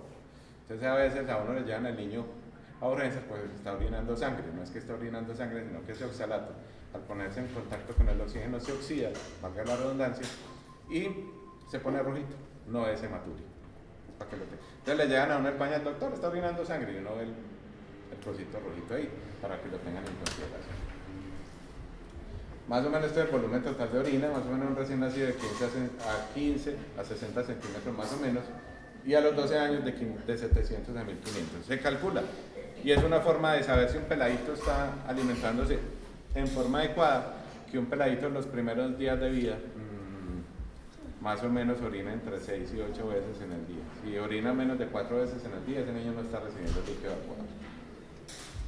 A toda edad más o menos se esperan entre 30 y 80 centímetros por kilo, y la eliminación de proteínas está presente en pequeña cantidad en algunos niños en forma normal, sobre todo en los chiquititos. ¿Cuánto es el agua corporal total de nosotros como adultos? 60%, ¿cierto? Si yo cojo un prematuro de 28 semanas y lo pongo en un perón, no me queda sino, puede llegar al 10% del peso de ese niño, o sea, lo puedo deshidratar en un perón a los 30 minutos. No me queda sino el 10% de peladito. Sí, suena un poquito como medio Silencio de los Inocentes, ¿cierto? Pero bueno, como Hannibal Lecter. Pero más o menos eso es lo que pasa. Un recién nacido prematuro puede ser hasta 90% agua. Más o menos. O sea, mire, esa relación va cambiando. El recién nacido y el lactante en condiciones de normalidad pues en un buen equilibrio hidroelectrolítico. La diferencia está en la distribución de los líquidos corporales. Mientras más pequeño es el niño, mayor capacidad de perder agua, y esto va decreciendo a medida que avanza la edad. Estos niños tienen mayor metabolismo por kilo de peso, mayor superficie corporal relativa, mayor velocidad de intercambio de agua, diferente distribución del líquido corporal y obviamente inmadurez renal. En el sistema musculoesquelético, el tejido muscular al nacer representa más o menos el 25% del peso corporal. El tejido óseo va variando de composición a medida que avanza la edad. El cartílago está presente en todos los huesos y su osificación comienza más o menos a las 8 semanas de gestación, prosiguiendo durante la vida postnatal hasta que cese el crecimiento. Los núcleos de osificación aparecen en el periodo prenatal, los núcleos de osificación secundarios, que son fundamentales, aparecen en el periodo postnatal, y más o menos esos núcleos de osificación se están cerrando, estos de osificación secundaria, se están cerrando dependiendo de si es hombre o mujer, entre los 11 años y los 18 en el peor de los casos. Las fracturas en la etapa de leña se llaman fracturas en leño verde, sin separación de segmentos, porque son inmaduros. El sistema inmunológico, por definición, cuando nacemos, somos inmunodeficientes humorales. O sea, nosotros todas las inmunoglobulinas, la A, la G, la E, la D, y en menor proporción la E, están disminuidas. Si yo comparo esos valores con otras edades, estamos hablando de los primeros 6 meses de vida, pero somos inmunoincompetentes humorales y somos inmunocompetentes celulares. Pero esa inmunocompetencia celular es limitada. ¿Hasta qué edad? Y es una de las razones por las cuales se recomienda que los pelados no entren a la guardería antes de los 2 años de vida. ¿Por qué les digo que son inmunocompetentes celulares parciales? Es porque esos peladitos, por ejemplo, por lo menos en el reconocimiento de algunas estructuras virales, no están suficientemente maduras. Entonces el pelado por encima de los 2 años que entra a guardería y que se enfrenta, vea, el mejor negocio para los pediatras es que los peladitos entren a guardería. O sea, los pediatras no existirían si la guardería no existe. ¿Por qué? Porque el peor enemigo de un niño es otro niño. Allá tienen 20 enemigos. Porque cada uno llega con su virus y se lo rotan así. Los niños alivian cuando salen a vacaciones. Antes de 2 años, un peladito se enfrenta a una infección X hoy y no queda con inmunidad. Pues por lo menos una inmunidad parcial. Si ese niño se vuelve a enfrentar con esa infección en un mes, en 4 semanas o en 8 semanas, le vuelve a dar, sin problema. Por encima de los 2 años, esa inmunoincompetencia relativa que yo les decía, varía. Ya se pueden enfrentar hoy a esa infección y puede que en los próximos 3 meses, si se enfrentan a esa misma infección, puede que no les dé. No necesariamente significa que no les dé, pero por lo menos tienen algo de más. Hay unos factores inespecíficos que sí están desarrollados en la mayoría de los niños, y hay unos factores específicos que son básicamente la inmunidad mediada por anticuerpos y por la acción de linfocitos. Ambos sistemas maduran independientemente de la estimulación antigénica, pero solo activan sus funciones cuando sus componentes son estimulados por antígenos. Eso sobre todo es, digamos entre comillas, más cierto en el sistema celular. Al nacer el sistema inmunitario está completo, pero es inexperto para reaccionar a las agresiones de los patógenos. Eso es básicamente lo que define. La inmunidad del recién nacido está dada por el traspaso de las inmunoglobulinas, y por eso la lactancia materna también es fundamental, porque la inmunidad que produce la lactancia materna es fundamental en esos primeros 6 meses. La piel es el órgano más grande del cuerpo, excepto pues para el negro del WhatsApp. Lo cubre el cuerpo, lo cubre y protege el medio, cumple funciones no solamente de protección, sino que también lo protege de agentes irritantes, de infecciones, mantiene la temperatura de hidratación, elimina sustancias tóxicas, percibe sensaciones. Los niños inicialmente, realmente los niños por definición no huelen maluco, los niños no tienen glándulas apocrinas desarrolladas, o sea, no huelen a sexo todavía, mejor en pocas palabras. Entonces los niños por definición, exceptuando pues de donde se tiren, pues porque ellos se tiran en cualquier charco, en donde se bueno, los peladitos huelen maluco es por lo que se tiran, no por lo que producen. Entonces los niños en definitiva no necesitarían o no necesitan ni cremas humectantes, ni hidratantes, ni lociones, ni arrurú, ni nada de huevonadas. En teoría no lo necesitarían, o sea, por lo que producen. En teoría no deberían oler mal. La piel del niño recién nacido difiere del adulto porque tienen una epidermis más delgada y una menor adherencia de las capas que la conforman. Tienen un estrato córneo muchísimo más fino y eso hace que se facilite la erosión, la irritación, la descamación. Las glándulas sebáceas y sudoríparas por su madurez se observa una mala respuesta a estímulos como el calor y por eso estos peladitos con el calor se brotan. Entonces, que es que antes lo llamaban las abuelitas sudamina, ellos les decían como sudamina, que pues es como derivado del sudor. Entonces con el calor muchas veces las glándulas sebáceas se bloquean y hacen como brotecitos, pero ceden solitos. La higiene y la alimentación adecuada son factores importantes en la manutención de un buen estado de la piel. Los órganos genitales externos no sufren mayores cambios durante la niñez, solamente empiezan a cambiar en la adolescencia. Los mayores cambios comienzan en la etapa de la pubertad. El masculino, en el 90% los testículos se concentran en la bolsa escrotal cuando nacen. Hay un 10, un 15% de los niños que no tienen ambos testículos en el escroto. Simplemente lo que hay que revisar es que esos testículos dónde están, si están en el canal inguinal, o si ya no están en el canal inguinal, pues buscarlo en otra parte, que generalmente es el abdomen, o simplemente es que no tienen. Cuando ustedes tienen criptorquidia unilateral, pueden estar relativamente tranquilos, simplemente vigilando y buscando a ver dónde está esa hueva que de perder hay que buscar en alguna parte de las huevas siempre se pierden, o sea, humanas o no humanas se pierden. Y en ese orden de ideas, obviamente la criptorquidia no es permanente, es una criptorquidia está intraabdominal, pues valga la redundancia, esa hueva está en el abdomen, eso hay que sacarlo en algún momento.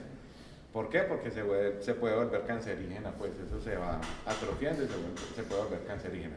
Ahora, las criptorquidias bilaterales nunca son normales. Siempre que ustedes tengan un paciente con una criptorquidia bilateral y que no los encuentren, a ese paciente siempre hay que sospechar que tenga un síndrome de maldiferenciación sexual. Puede ser que sea una niña y que lo que ustedes piensen que sea un escroto no es un escroto, sino que simplemente son unos labios mayores fusionados. En las criptorquidias hay que tener mucho cuidado.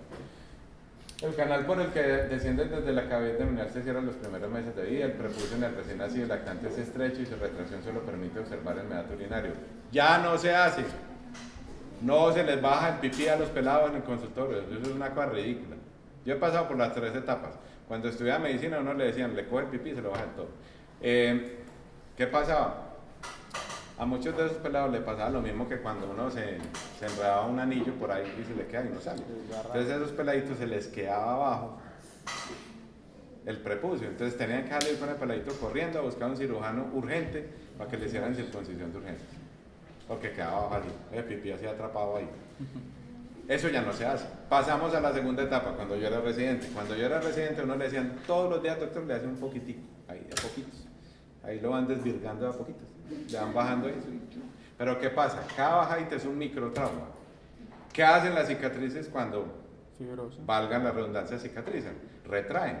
Entonces, ¿qué terminaba produciendo uno? Una fimosis secundaria a esas bajaditas diarias, al pajacito diario ahí, hasta que él lo erró. Hoy lo que se recomienda es simplemente que no es que se baje el pene, simplemente que se descubran lo que se deja descubrir y se limpian, no más. O sea, no es bajarle un poquitico, nada, no.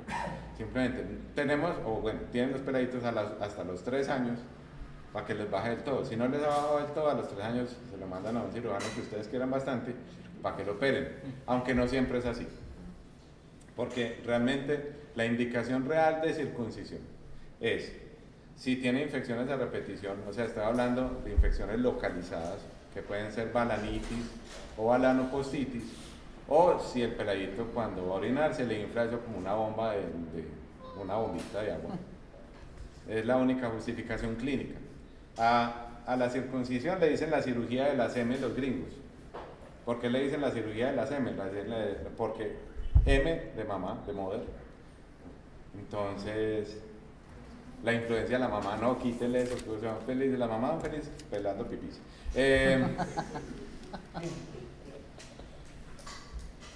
También otra es Mahoma, otra es Moses, o sea, para los judíos, a los musulmanes, mocharle el pipí también es fundamental, pues el prepucio. Y la otra M es la más triste para los médicos, es la money.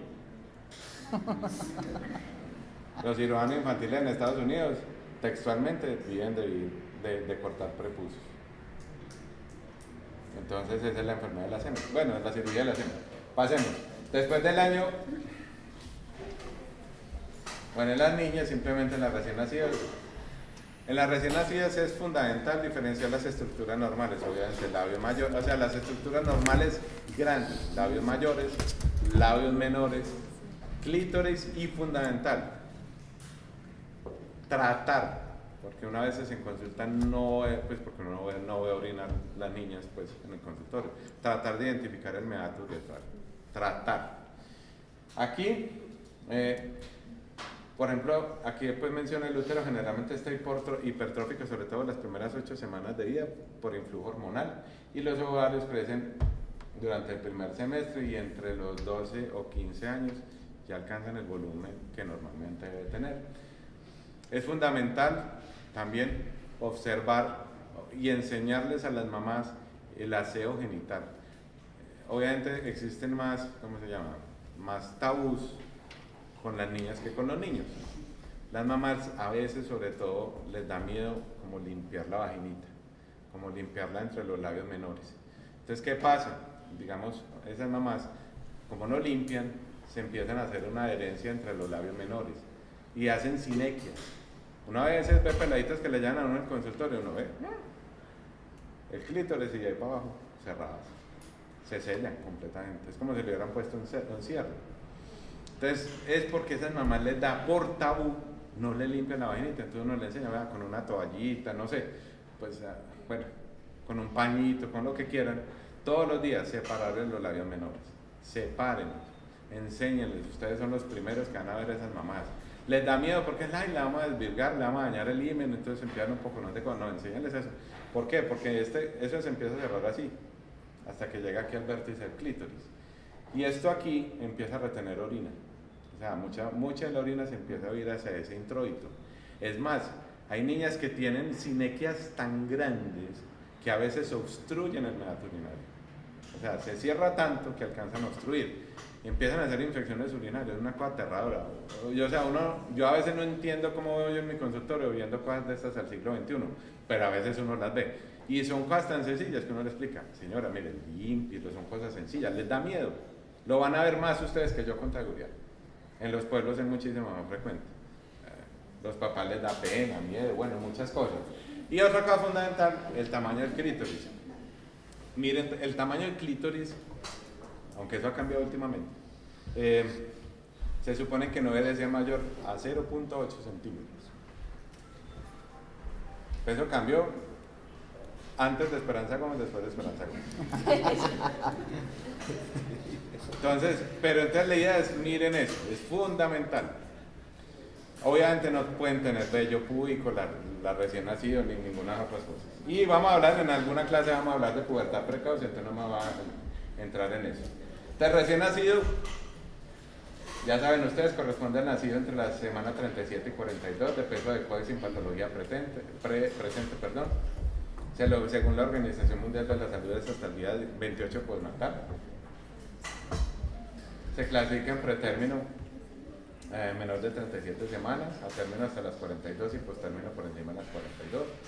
Y según el peso, se clasifican en bajo peso para edad gestacional, adecuado para edad gestacional o grande para edad gestacional.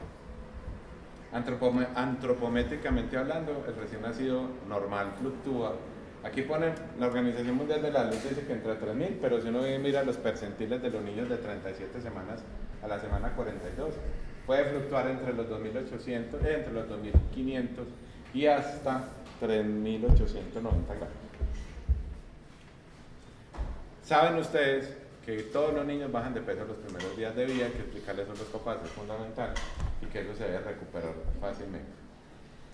La talla normal fluctúa entre 47 y 52 centímetros, aunque depende mucho de la raza. Uno ve sobre todo en Urabá peladitos que miden 54, 55, yo bien apartado peladitos de 57 centímetros, o sea pues que eso es distinto. Pues el hijo de Catherine Ibargüen seguramente era un pelado un poquito grande. Los perímetros cefálicos, el normal en un recién nacido a término, más o menos es entre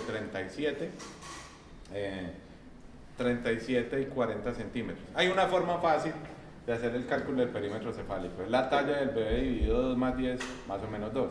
Entonces, si el pelado mide 50 centímetros más 10, casi siempre son 35. Entonces, el perímetro cefálico de ese bebé fluctúa entre 33 y 37. Con la talla, más o menos con ese 35. La talla dividido 2 más 10, más o menos 2.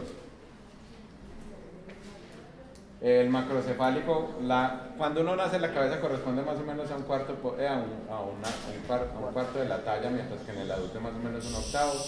Los braquitípicos son los niños que tienen extremidades proporcionalmente cortas en relación con el resto del cuerpo. Los macroesplánicos son niños que tienen abdomen globuloso persistente durante toda la vida.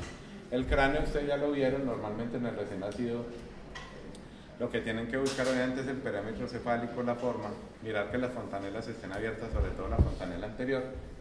Eso es básicamente importante. En la cara los pabellones auriculares normalmente que estén normalmente conformados, los ojos también, la nariz, la boca esté completa. En el cuello que no vayan a ver cuello corto. El cuello corto está asociado con cromosomopatías. En el tórax mirar que las costillas estén en presentación horizontal, el diámetro anteroposterior y lateral iguales, el abdomen es globuloso, siempre evaluar el ombligo. En el ombligo no solamente evaluar que el ombligo esté ahí, sino que evaluar que tenga las dos arterias y una vena. Cuando hay una arteria, generalmente uno tiene que pensar en que ese peladito puede tener una malformación renal, es una de las cosas que puede pasar, y en algunas ocasiones pueden tener algunas cromosomopatías. Las extremidades son cortas, son tibias. Generalmente las extremidades en los recién nacidos y en la primera etapa de la lactancia, y en algunos hasta el año, sobre todo la tibia y el peroné son encorvaditos, son como un poquitico como metidos hacia adentro. Las mamás se preocupan y le dicen a uno, no, es que mire, yo creo que es que tiene el piecito torcido. Generalmente no, casi siempre son encorvaditas. Normalmente, en la medida en cuando ellos empiezan a caminar, esa tendencia se tiende a corregir. Los genitales, siempre en niños, sobre todo los testículos en bolsa escrotal. Se me olvida mencionar en los niños siempre tratar de mirar si son capaces el meato urinario, porque a veces no es fácil, por la misma fimosis, a veces no es fácil mirar dónde está el meato. Pero por lo menos que el meato no esté en partes anormales, que tenga unas hipospadias o que tenga unas hemispadias. En la piel se puede observar la nugo, sobre todo en los prematuros, pero algunos la pueden tener. Generalmente desaparece la nugo en las primeras semanas de vida. ¿Qué es el vermis caseoso? El vermis caseoso es una grasa, que generalmente es una grasa parda, que lo que hace es proteger a los niños contra la hipotermia, digamos, contra la pérdida severa de calor. Entonces eso no se debe quitar. Uno todavía ve algunas enfermeras, auxiliares de enfermería desesperadas, casi que con ¿cómo se llama? Con una esponjilla de alambre, bregando a quitar la vermis del peladito. Entonces son así, bregando eso se va a caer solo, no se preocupen, eso se seca y se cae. Hay eritemas fisiológicos. Ese eritema fisiológico está dado básicamente inicialmente por la poliglobulia y vasodilatación periférica por la exposición al medio ambiente. La ictericia puede ser normal después de las 24 horas, depende del grado de ictericia. La mancha mongólica, que es ese color violáceo oscuro con frecuencia en la región sacra y espalda, es más común en nosotros los latinos, en la raza negra el 90% lo tienen. Eso desaparece solo. Yo muchas veces prefiero no decirle a la mamá que tiene una mancha mongólica, porque no dice, su hijo tiene una mancha mongólica. ¡Ay, mongolito! No hay mongolito. No sé por qué llama mancha mongólica, pero no he podido entender ese cuento, pero bueno. La raza blanca la tiene entre el 10 y el 15%, la mayoría desaparecen solas. La crocianosis, que es la cianosis periférica normal en manos y pies, casi siempre por frío. Me lo van a saltar, esto ya lo saben ustedes.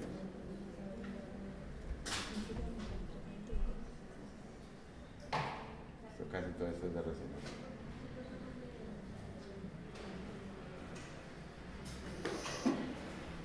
Para terminar esta primera etapa de estas clases de la mañana.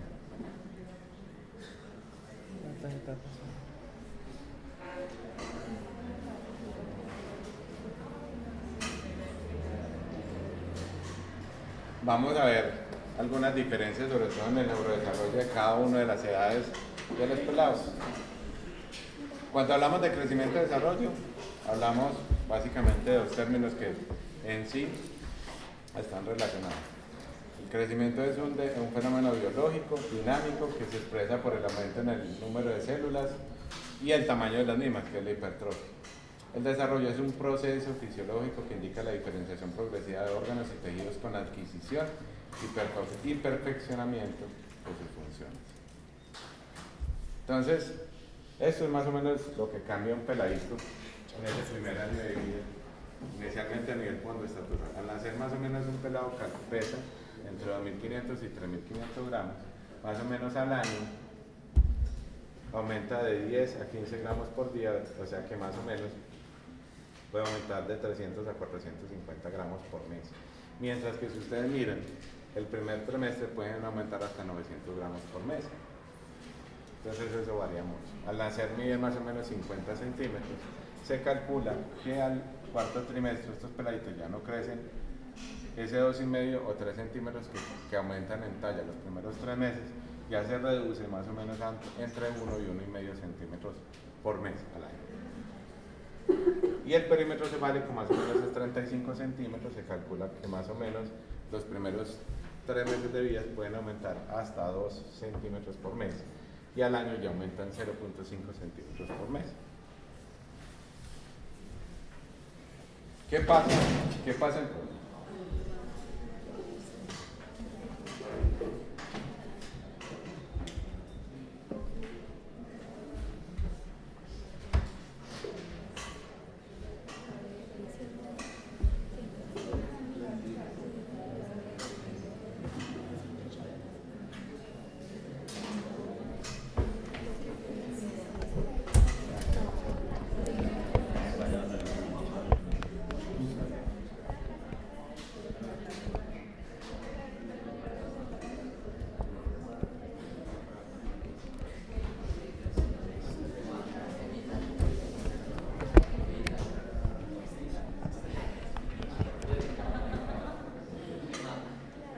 Vuélvelo a conectar, Gio.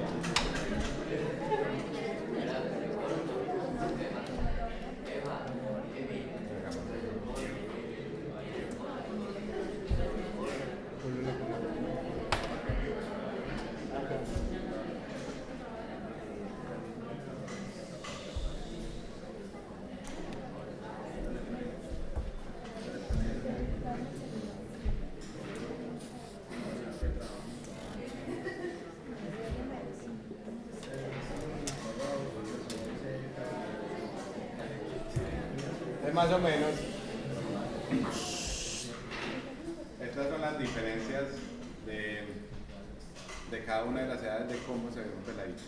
A las 4 semanas, un peladito en prono tiene las piernas más extendidas, sostiene la barbilla, gira la cabeza, levanta la cabeza momentáneamente hacia el plano del cuerpo en suspensión ventral, es capaz de hacer esto. En supino, es decir, cuando está boca abajo, predomina la postura tónica del cuello, aunque tiene una cabeza que es blanda y relajada, no es capaz de sostener la cabeza mucho tiempo, es el niño que todavía está así. A nivel visual, estos peladitos siguen las personas, siguen los objetos en movimiento, sobre todo aquellos objetos en movimiento que tienen colores vivos, como les decía ahorita. A nivel social, tienen movimientos corporales asociados a la voz de las personas, sobre todo de los cuidadores con las que está en contacto social, y comienza a sonreír, pero esa sonrisa que hacen estos pelados inicialmente casi siempre son muecas, o sea, no realmente es una sonrisa, son muecas que las mamás, pues obviamente, en su amor infinito piensan que es sonrisa, pero realmente es que hacen un poquito de, ¡ay, se está riendo! No es que está riendo, es una mueca que por ahora no es lo que se llama sonrisa social per se. En el comportamiento, generalmente el niño entonces que está en prono, generalmente ya se en flexión, vuelve la cabeza de un lado a otro, no sostiene la cabeza. Cuando están en supino, en general en flexión y algo rígido. A nivel visual pueden fijar la mirada en una cara o una luz situadas en su línea de visión, movimientos oculares en ojo y muñeca al girar el cuerpo. En los reflejos están presentes y son fundamentales el reflejo del moro, el reflejo de marcha en posición y el reflejo de prensión, que es muy activo. A nivel social tienen una preferencia visual, que no significa que haya sonrisa, por la cara humana. A las 8 semanas de vida, levantan la cabeza en un poquito más, mantienen la cabeza en el plano del cuerpo cuando están en suspensión ventral, predomina la postura tónica del cuello, no sostiene la cabeza cuando se coloca en posición sedente. A nivel visual ya siguen los objetos en movimientos inclusive hasta de 180 grados. Al principio son casi que 90 grados. Aquí sí aparece la sonrisa social, que sonríe durante el contacto social, cuando escuchan la voz y empiezan a emitir sonidos guturales. Es el típico gorjeo, empiezan a hacer así, y obviamente digamos que es su primera forma de comunicación después del llanto. A las 12 semanas levantan la cabeza y el tórax, mantienen los brazos extendidos, sostienen la cabeza sobre el plano del cuerpo cuando están en suspensión ventral. Es decir, ya en esta época ya tratan de alargar un poquitico la mano. Predomina la postura tónica del cuello cuando están boca abajo, estira los brazos hacia los objetos, saluda con la mano, no es que haga así, pues, simplemente que trata de estirar el bracito, todavía no es capaz de hacer así. Cuando están sentados, cuando ponemos estos peladitos sentados a las 12 semanas de vida, la caída de la cabeza se compensa al pasar en posición sedente. ¿Eso qué quiere decir? Que son capaces de, cuando los tengo acostaditos, cuando los trato de sentar, o sea, jalándole las manitos, ellos son capaces de sostenerla. Antes no eran capaces, antes simplemente uno la jalaba de la cabeza y se salía, así como borrachito. Hay un control inicial de la cabeza con movimientos de balanceo y generalmente cuando uno lo siente la espalda es así redondeadita. No se les va a quebrar la espalda porque las mamás les van a preguntar, entonces lo podemos sentar. Si ustedes lo quieren sentar no tiene problema. Pero la mamá empieza a pensar que se le va a quebrar la espalda. Un peladito que se aguantó 50 libras de presión en un trabajo de parto no le va a quebrar la espalda porque siente. Eso sí, créanlo pues. Los reflejos desaparecen aquí, el reflejo del moro hace movimientos defensivos o reacciones selectivas al alejamiento. Mantiene contacto social, escucha música y aquí empiezan realmente los sonidos guturales. A las 16 semanas cada vez se van pareciendo más a los internos. Levantan la cabeza y el tórax. La cabeza está situada verticalmente en el eje vertical, tienen piernas extendidas. Cuando están en supino predomina la postura simétrica, unen las manos en la línea media. A esta ya las mamás son felices porque los niños se miran las manos, las empiezan a cruzar, ya hacen un poquitico de anorexia, bulimia, se meten la mano, entonces se provocan el vómito. Estiran los brazos hacia los objetos y los agarran. Aquí sí ya son capaces de si uno les brinda un objeto, si trata ya los cogen realmente. No se los pasan de mano en mano, pero bueno. Cuando están sentados, sujetan la cabeza al pasar a la posición sedente, sostienen la cabeza inclinada hacia adelante, se sientan con apoyo completo en el tronco. Cuando están erectos, cuando se les sostiene en bipedestación, empujan con los pies. Estos pelados todavía, o bueno, ya digamos entre comillas, empieza a predominar un tono extensor. Entonces cuando uno los pone paraditos, el peladito hace trata como de empujarse, eso es lo que uno espera. A nivel adaptativo miran la pelota, pero obviamente no intentan ir por ella porque no son capaces. Empiezan la sonrisa vocal, o sea, ríen en voz alta, pueden demostrar desagrado cuando se rompe el contacto visual, se excitan a la vista del alimento. Aquí esta es la época en que empiezan a hacer lo que dicen las abuelitas velones. Ya entre los 6 y los 12 meses a nivel psicomotor que empieza a aparecer. Se sientan sin apoyo alrededor de los 7 meses, giran mientras están sentados. Ese niño que está sentado ya es capaz un poquitico de moverse con los laditos entre los 9 y los 10 meses. Hacen presión con pinza. La diferencia entre el simio y el humano es la pinza, sobre todo la pinza inferior. O sea, es aquí cuando estos peladitos son capaces de empezar a hacer eso. Esa es la diferencia entre el simio y el humano. Gatean y tratan de levantarse más o menos a los 8 meses, caminan antes de los 12 meses. Estos son hitos del desarrollo.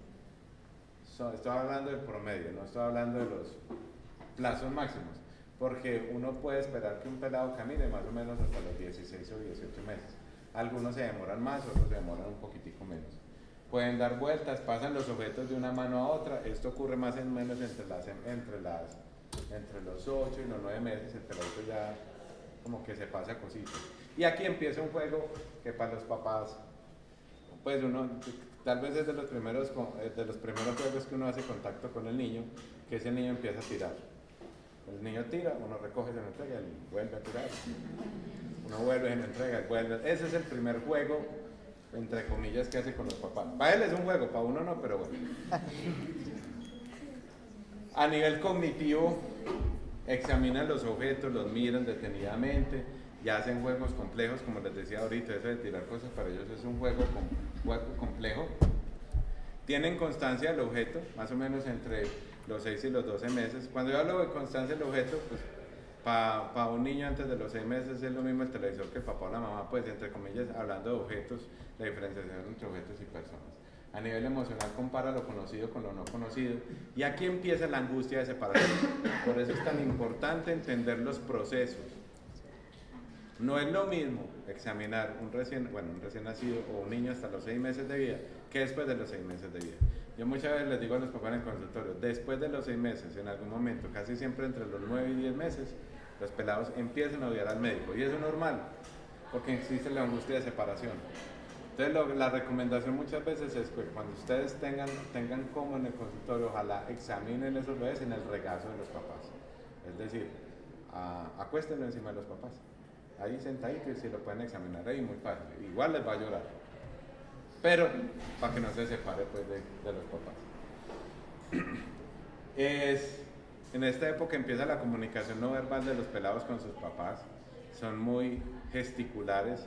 Entonces con esas gesticulizaciones hacen entender a las papás, empiezan a señalar, más o menos entre los 11 y 12 meses, comparten sus emociones, el balbuceo progresa a sílabas múltiples, más o menos entre los 8 y 10 meses, empiezan a hacer sílabas y algunas veces bisílabas.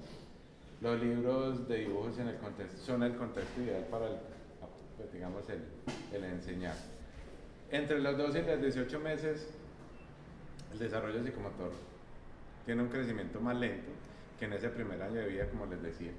Hay un crecimiento encefálico y se sigue consolidando la mielinización. Empiezan a dar pasos inseguros, el desarrollo cognitivamente, la exploración de objetos, imitan, utilizan las cosas para sus fines, ya más o menos tienen claro el porqué. Tienen un desarrollo emocional, estos peladitos ya se tornan irritables no solamente por la separación, sino que como ya tienen cierto grado de independencia, quieren hacer muchas cosas que a veces no se pueden. Utilizan a sus padres como base o objeto de seguridad. El lenguaje receptivo precede al expresivo, entonces ellos sienten primero antes que expresarlo. Ya son capaces algunos de señalar partes del cuerpo. Pueden algunos utilizar de 4 a 6 palabras, casi siempre bisílabas. La mayor parte de la comunicación sigue siendo no verbal. Aquí sí hay que hacer una diferencia. No es lo mismo el desarrollo, el neurodesarrollo. A ver, el neurodesarrollo tiene 3 partes fundamentales. Están el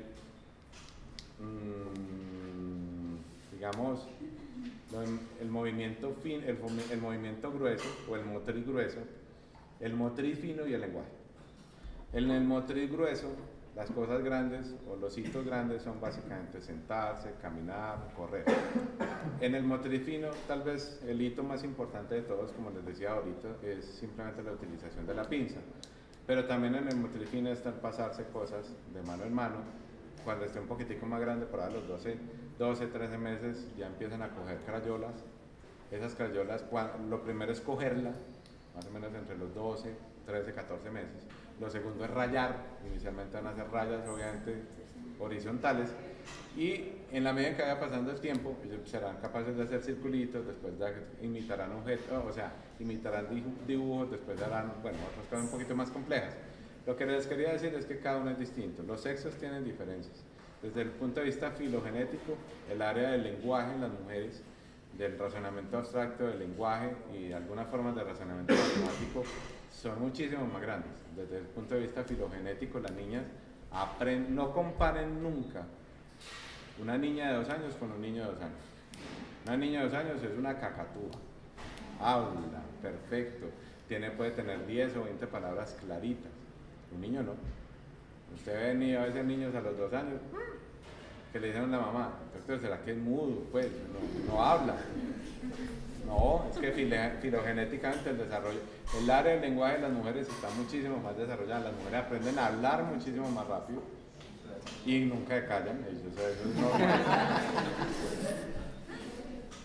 Aunque pues no faltará el varoncito que empieza a hablar muy rápido, ahí uno empieza a sospechar ciertas cosas, pero bueno, el hecho es que, y también aquí hay diferencias. Los niños generalmente, porque filogenéticamente hablando, el área motriz gruesa es más grande en el varón, aprenden a caminar, a correr más rápido que la niña, no siempre. Y como les digo yo, filogenéticamente esto tiene una explicación. Mientras por allá a esos manes les tocaba salir a cazar, se iban y se perdían 6 meses a cazar lo que encontraran. Entonces esos manes, primero no podían hablar, segundo, lo que tenían era que correr como un putas. Eso córrale a cualquier animal, o sea, mátelo y córralo, o si no lo comían. Entonces eso tiene sus explicaciones. Y lo del razonamiento abstracto, o sea, cualquier mujer en razonamiento abstracto coge un varón y se lo papea facilito. Pero eso tiene sus explicaciones. Entonces a veces aquí hay cosas que pueden encontrar diferentes. En los hitos del desarrollo, desgraciadamente, eso no se hace mucho la diferenciación, pero uno sí lo nota mucho en los consultores. Los pelados, más o menos entre los 18 y 24 horas, mejoran equilibrio y agilidad. Aparece la capacidad de dar carrera y subir escaleras. Cuando ellos descubren las escaleras, aquí vamos al segundo juego. Todo el día suben escalas y uno es bajándolos y uno las baja y vuelven y suben. Para ellos es un juego feliz, o es su mejor juego. Talla y peso aumentan a velocidad constante, no tanto como aumentaron en ese primer año de vida. A nivel cognitivo, entre esos días 12 y 18 meses se establece inmediatamente la permanencia de objetos, ya utilizan sus juguetes para lo que es. A nivel emocional hay un acercamiento paternal, aumenta el deseo de estar en brazos. Muchos niños utilizan el objeto de transición para, digamos, disminuir esa angustia de separación, la capacidad de conciencia de uno mismo y la interiorización de los patrones de la evaluación. Después de los 12 meses, en algún momento entre los 12 y los 18 meses, los pelados entienden un concepto claro. Ese concepto claro es no. No entienden sino más, hasta ahí entienden. Una vez ve mamás, y es muy común el peladito que hace las pataletas, que es más o menos por estas edades, el peladito tirándose, dándose contra el piso, la mamá desesperada porque el peladito está dando duro contra el piso, y son dándole unos discursos que uno dice, perdió el año pues. El peladito a los 18 meses, el peladito entendió hasta que le dijeron no. O sea, aquí el concepto es el no, hay que repetirlo 1000 veces, muy seguramente. En la 1001, hágale otra vez. De ahí para arriba todo lo que usted diga es mierda. O sea, que no se desgasten las mamás. Ya les digo, no se desgasta y no hay nada que hacer. Usted puede decir el discurso que quiera. Pues instintivamente uno lo hace. Pero bueno, a nivel lingüístico hay, entre los 12 y 18 meses aparece el pensamiento simbólico. ¿Qué es pensamiento simbólico? Para que entendamos el cuento. Ellos ven un televisor y saben que el televisor es para televisión. Pues no entienden el concepto de la televisión, pero saben que tiene una utilidad. Ven a la mamá y saben para qué es la mamá. Pues fuera de alimentación y muchas cosas. Ya no la ven solamente como el objeto de alimentación, como su dispensador, sino que saben que es un ser que les causa emoción. Entonces hay muchas cosas. Señalar, esta es la época de la señalación. El peladito entonces ve al perro o cualquier cosa que le cojan, la señala. Los papás instintivamente vamos y lo cogemos. Una de las formas que uno trata de enseñarle a los papás para enseñar lenguaje, no lo cojan, no. Trate de que diga algo, pues de que diga el nombre. Obviamente, pues, que no va a ser televisor, pues no va a ser una cosa bien grande. No, pues si uno tiene un ornitorrinco en la casa, está ya valiendo. ¡Ornitorrinco! Si ese pelado dice ornitorrinco, mejor dicho, ese es Stephen Hawking. Pero bueno. Pero trate de buscar palabras bisílabas. Por ejemplo, cama, perro, gato, agua. Agua es difícil para los peladitos. Es difícil porque el iniciar las vocales es complicado. Entonces esta época es importante. Más o menos el vocabulario se expande de 15 a 18 palabras a los 18 meses. Pero miren, aquí es lo que les digo, es distinto. Uno a las niñas a los 18 meses peladitas le dan un discurso tipo Obama. Pues es una cosa perfecta. Pero un varón, ese es autista. A más de 100 palabras más o menos a los 2 años. ¿Cuáles son las implicaciones para los pediatras o los padres tener un peladito a los 18 meses? El desarrollo del lenguaje se hace más fácil cuando los padres y cuidadoras utilizan frases claras y sencillas. Los pediatras pueden ayudar a los padres a conocer la reaparición de problemas. A nivel preescolar, ¿cuándo empieza el preescolar? El preescolar aparece a los 2 años. ¿Y hasta qué dura? Hasta más o menos los 7 años. Cuando yo hablo de preescolar, pues obviamente, miren, lo ideal es que digamos, bueno, yo les había mencionado que no entran a la guardería antes de los 2 años por cosas inmunológicas, pero desde el punto de vista del desarrollo social, hasta hace unos 7, 8 años, se decían que los niños sociabilizaban a los 2 años. ¡Falso! Esa es la mentira más grande sobre el planeta. La sociedad de los niños hasta los 2 años se reduce a su familia. Entonces las mamás, no doctor, usted es muy mentiroso, porque ese peladito cada vez que es un peladito se va a jugar con él, sí claro, él se va a jugar con él porque es un par de él, pero si ese niño de los 2 años llega a su casa, después de haber jugado todo el hijo de puta día con Pedrito, no se acuerda quién es Pedrito, jugó todo el día con él, todo el día jugó con él. Es como las primeras novias que uno tiene, que bueno, que cuando llegan, las niñas son malas, pero bueno. Entonces la idea es que ese peladito no se acuerda que él jugó todo el día con Pedrito, feliz con Pedrito, pero no acuerda de dónde es. A los 3 años la verdadera sociabilización aparece, ya él sí sabe de dónde es Pedrito. No es que Pedrito vive donde yo vivo, o estudia donde yo estudio, entonces ya lo relaciona. Entonces la recomendación actual es que la escolarización, lo ideal es que no se hiciera antes de los 3 años, pero bueno. Aquí ya las separaciones emocionales son fundamentales. Obviamente llora el peladito cuando se va para su guardería, para su colegio. Lloran más los papás, pero lloran también los peladitos. Pero bueno, aumenta el tiempo en aulas, lugares de juego, adaptación a nuevas relaciones. A nivel físico, hay cambio. Gana aproximadamente 2 kilos por año, aumenta más o menos 7 centímetros por año. El perímetro cefálico aumenta más o menos de 0.25 centímetros. Y al año más o menos, o sea, pasa de aumentar 0.25 centímetros por mes, miren a lo que pasa, a aumentar más o menos 1 centímetro por año entre los 4 y los 6 años. Algunos pues no siguen aumentando la cabeza en forma indefinida, no sabemos por qué, pero disminuye el crecimiento somático y cerebral. Aquí ya se supone que se completa la mielinización entre el 2.º y 3.er año. Aquí lo que se hizo, se hizo. Aquí ya después de eso, el que es brutico se quedó brutico, no hay nada que hacer.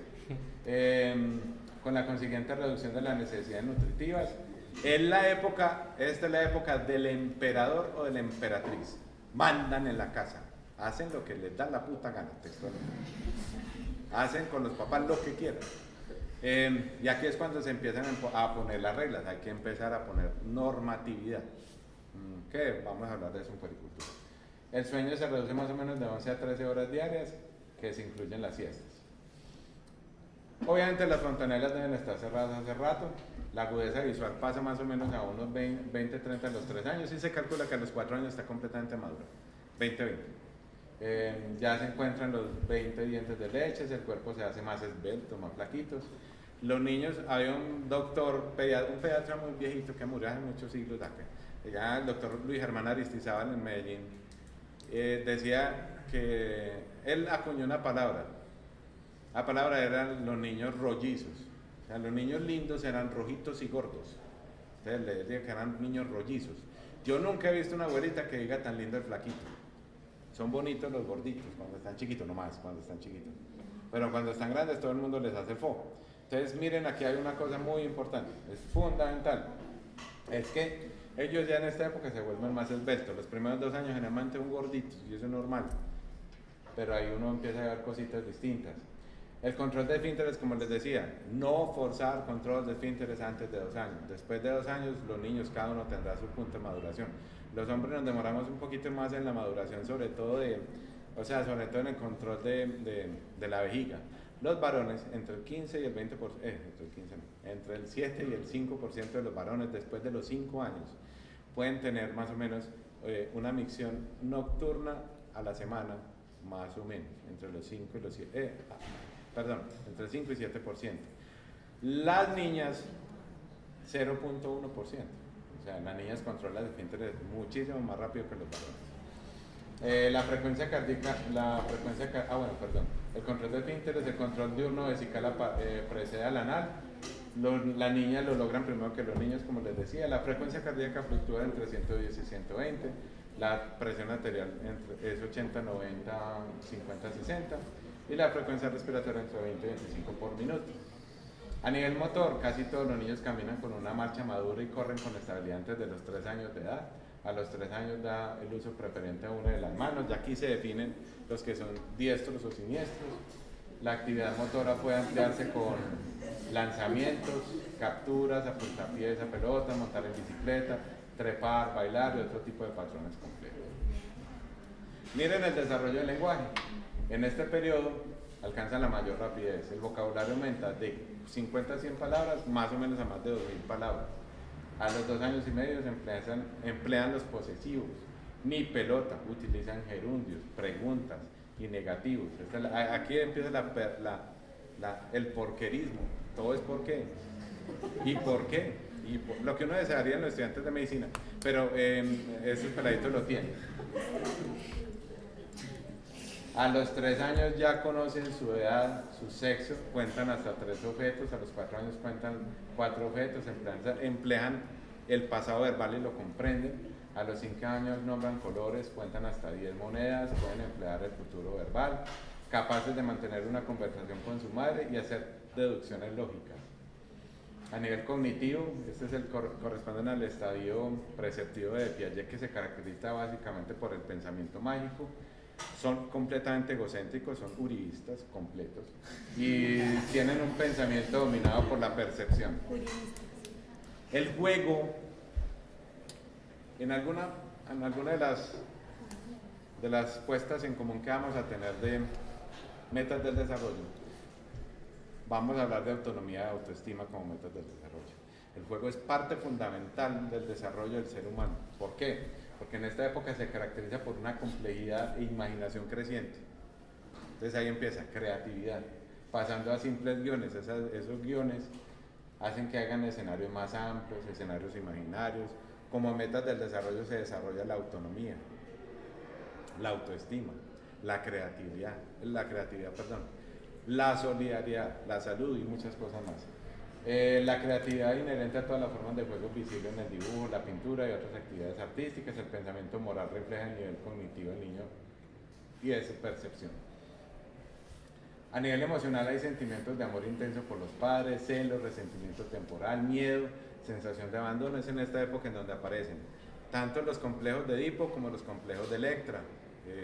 El niño que se enamora de su mamá, la niña que se enamora de su papá. Es normal.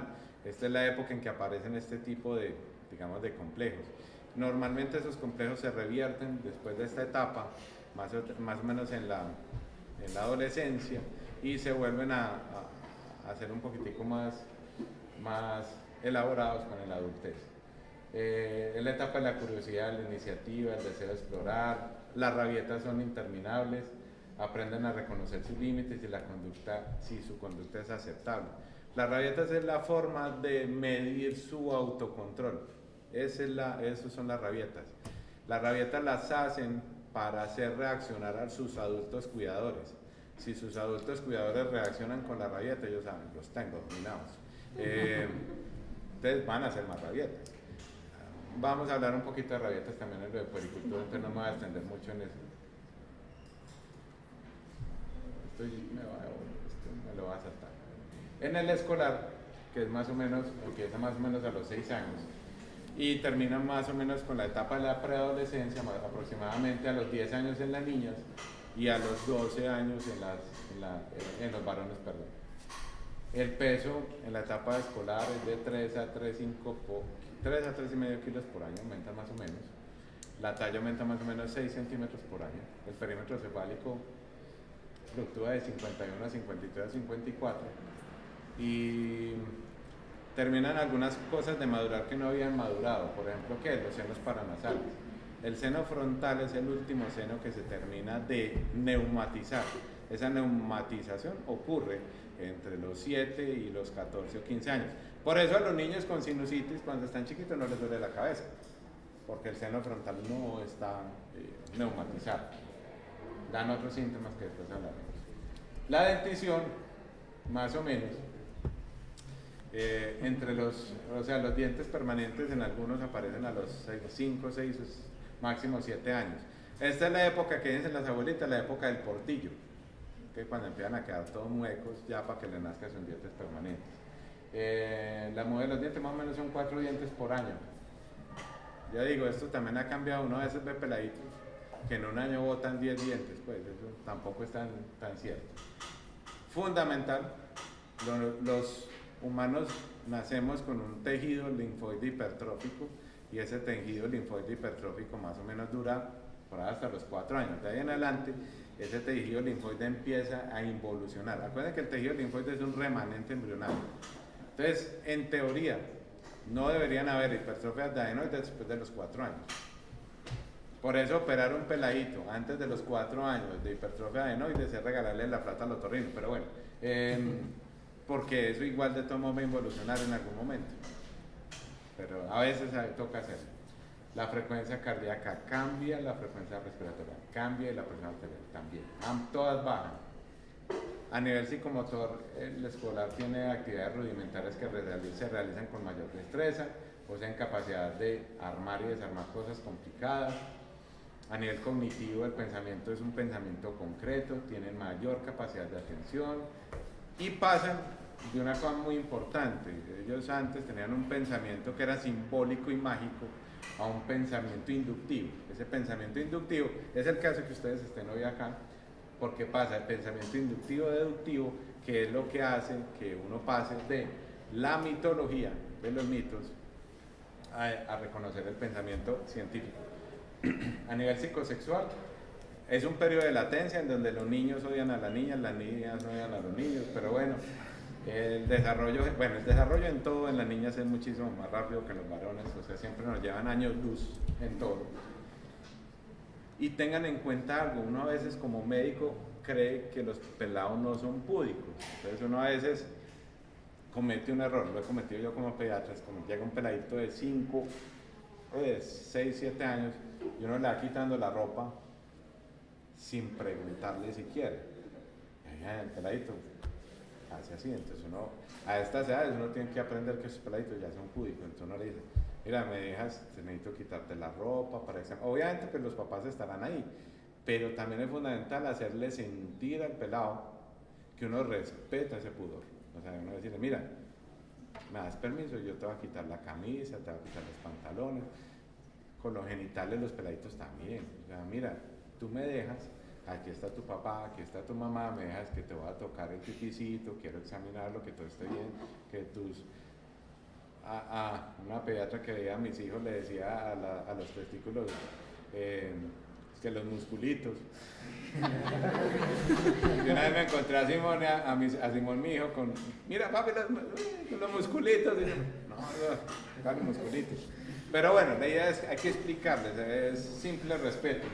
Una vez como médico, se les olvida que ellos tienen también pudor. Son desconfiados y reservados, obviamente, son muy susceptibles, muy ansiosos, lloran fácilmente, el niño se vuelve más independiente, empiezan a tener sentidos del deber y la responsabilidad. Muchachos, vamos a descansar media horita.